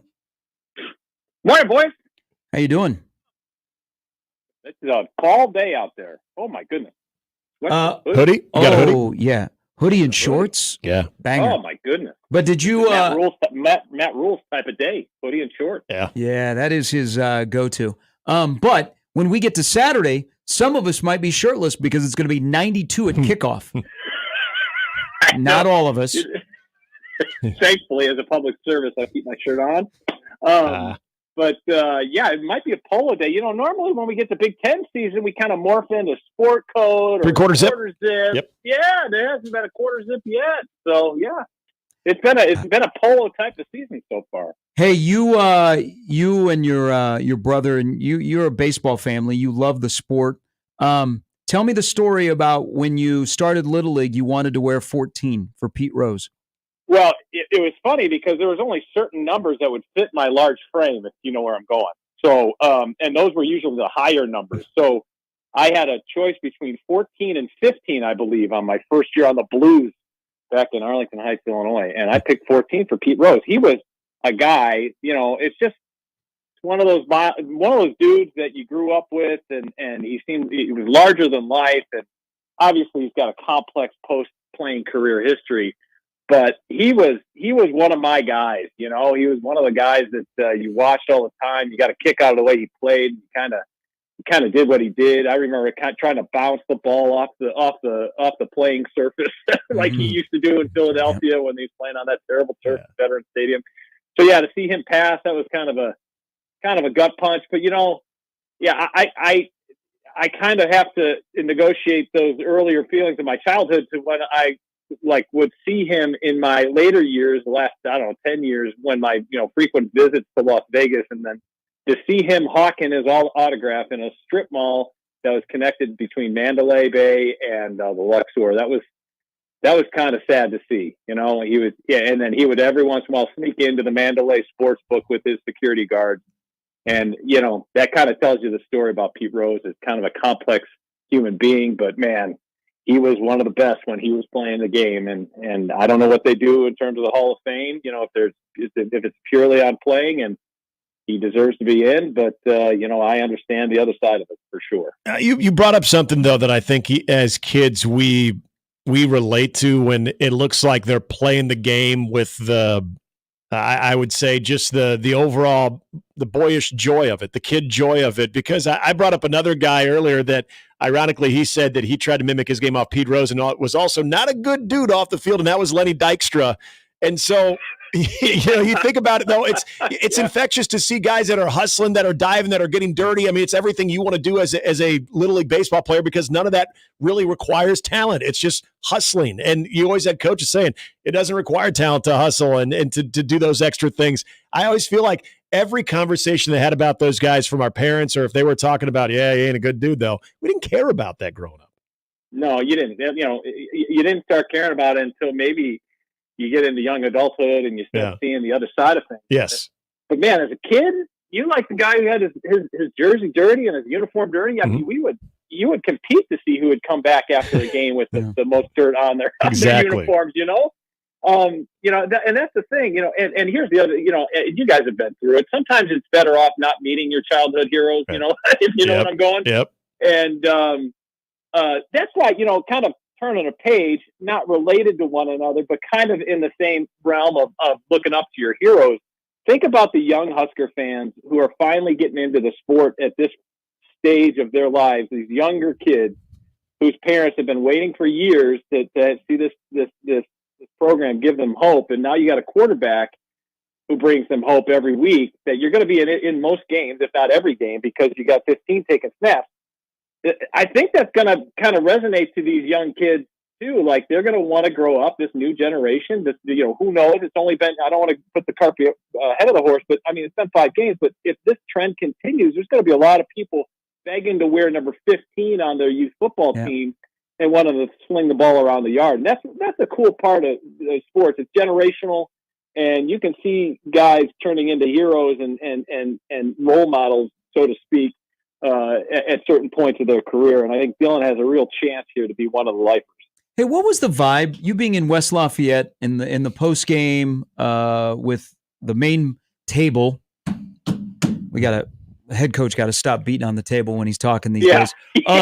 But then players, as they're getting ready to get on the bus, what was the general vibe of how guys reacted to the victory? Because I asked this question, Andy, because before they got to where they had microphones in their face, they were excited. They danced a little bit on the field before going back into the locker room. But what was the once you had the microphone post game vibe like on how they looked at the win on Saturday?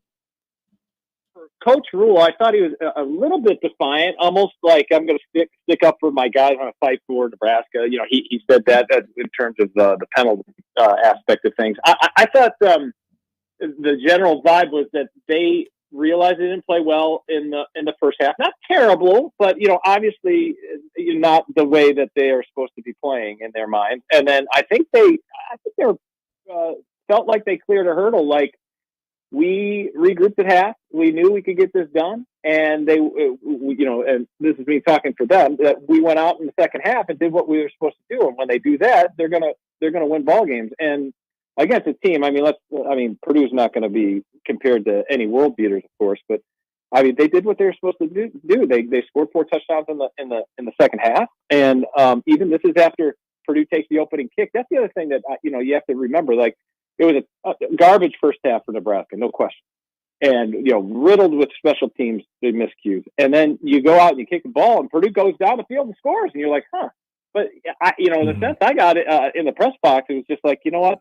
The offense has been moving the ball. They just need one little drive to score, and I think it's going to open the floodgates. And that's kind of what happened on the ensuing drive. And so I think the players were satisfied with the win, but not satisfied with the entire game. You know what I mean? Yeah. Like they were thrilled to get out of West Lafayette with victory, but obviously there's room for improvement. I'll say this, guys: they were on those buses, I should say, probably the quickest post game on the bus and leaving to the airport that I've ever seen. It was unbelievable how quickly they got out of there. It was pretty amazing. So obviously they weren't going to spend any more time in West Lafayette than they had to. That's symbolic. Take it. Don't apologize. Don't look back at it. Saturday, if Nebraska is able to prevail against Rutgers, I know people's thoughts on Rutgers, a lot of them are high. What is a win against Rutgers, given what this Nebraska team in 5 games looks like and what Rutgers has looked like in 4, in your opinion? What does that do for Nebraska? What would that mean to Nebraska if they win that game? I think it would be enormous, and on so many levels. Because I think everybody respects Rutgers. We've got a very educated fan base. It's not like your father's Rutgers, where you kind of chuckle and roll your eyes. This team is solid, and I think that people realize that for Nebraska to win this game, they're going to have to get off the field on third down when Rutgers has the ball, and they're going to have to convert some drives. Because the book is out on Nebraska in terms of what the template is, because they want to slow the ball game down, keep Dylan Raiola off the field, and milk that clock. And who does it better than Rutgers with their running back, that Kyle Monagai? And did I say that right? Monagai. Yeah, close enough. Yeah, sure. Just say it really fast with authority and get by. And so I think what this win would do would obviously move them one step closer to a bowl game, with a lot of quote unquote winnable games coming up. Going into the bye, and if you said before the season, would you take 5-1 into the bye? Of course you would. I mean, 6-0 would be better, but 5-1 I think is right there. And I think this also would prove that they will win a game that quote unquote they should win. Like, this is a classic on the table game that in years past Husker teams have stumbled. Favored at home, everything's going for you, and they got a team that's viewed nationally as a lesser opponent. And sometimes they stub their toe on opponents like Rutgers in the past. I think if they can get over that hump, it's just another dragon to slay. That the one thing they have to do is win one of those one-score games. And I think if that's how this game goes, I think that would just be a bonus for Nebraska going into the bye, that they could win a close game and have a good feeling for when you take that week off leading into a real tough stretch. And you could be ranked. You could have 2 ranked teams playing in Bloomington in 2 weeks if they both take care of business this weekend. How about that? That'd be something. Yeah, I mean, we're talking about Nebraska and Indiana being ranked in football and Gonzaga being in the Pac-12. I mean, like we all figured. Right. One final question here, because Ndamukong Suh is going into the Nebraska Hall of Fame this weekend. Levante David eventually will, but he's still playing, and he just went over 1,500 career tackles. Why don't you think he gets talked about more in the NFL than he does? That's a great question. I think for some of it, hasn't really been a self-promoter, and not that Ndamukong was, but I think I don't know, is what helped Ndamukong Suh at times with his national persona is kind of some of the fracases that, the fracases he got into, the scraps that he would get into, you know what I mean? Where he was kind of the center of attention. Levante David just put his head down, would do his job. And, it's remarkable when you look at his stat line that he's only been to, one Pro Bowl? I mean, it's unbelievable. And he's been, all pro mentions here and there, but it is remarkable that a guy who is definitely going to go into the Tampa Bay Buccaneers Ring of Honor or whatever they call it down there is not being mentioned, because if you ask anybody who follows the game nationally, they will view Levante David as one of those guys, as one of the best at his position for a long period of time. And it's puzzling that he doesn't get more love. And, he's won a Super Bowl too. Mm-hmm. So, the main guys on that team. So yeah, it is puzzling and it's a shame, but I don't think, here's the thing. If you ask Levante David, I don't know if he cares too much about it. He's so focused on what he's doing week to week. And, he's one of those guys he was one of those guys when I first came to Nebraska, people were like, look out for this guy. And he was everything and more than he was built up to be. I still remember that tackle he made in Happy Valley to save that game at Penn State. That was something else that he did. He was. AK, thank you very much for joining us, sharing your story about Pete Rose. We will see you on Saturday. Fine work, my friend. Sounds good, fellas. Have a good week. That's Andy Kendi. Levante David is on pace. If he has his normal year, stays healthy, he could get close or surpass Derek Brooks, who is considered one of the greatest defensive players in the history of the Tampa Bay Buccaneers, which would bolster Levante David's Hall of Fame case. I agree with AK. He's never been a self-promoter. When's the last time you heard Levante David's voice, even at Nebraska? The last time I heard his voice was after they won the Super Bowl, and he was on one of the national morning shows. Yeah, because he was willing to do the interview. We should reward consistent excellence on the field. Yeah. I mean, poll every coach that has ever had a scheme against the Tampa Bay defense too, and they will tell you that 54 is one of the key pieces that they have to scheme around. They know who he is. Every NFL circle that you bring up Levante David, I don't think anybody could say anything but positive about his impact on the game and the type of teammate he is too. Like, everything checks out. But you're right, when it comes to the attention and the self-promotion, as you talked about right there too, that's just not his thing. He might be the most underrated player ever in the history of the NFL. Yeah, absolutely. Look at the amount of years that he has played and his consistency too, and what he has done in production. I don't think it's probably not even close as far as guys that should be getting a lot more of the conversation that just don't. But then when you bring it up to somebody who follows the NFL, like, oh yeah, he's a player. But it's not the first guy that anybody brings up. Yeah, there's some people that are working to get him back here. To get more involved in Nebraska as he gets towards the end of his career. All right, Peter, thank you very much for sitting in for Jimmy.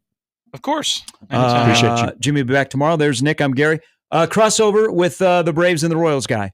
That is coming up next. We're back in tomorrow at 6 with an edition of Mornings with Sharp and Handley on 1620 The Zone.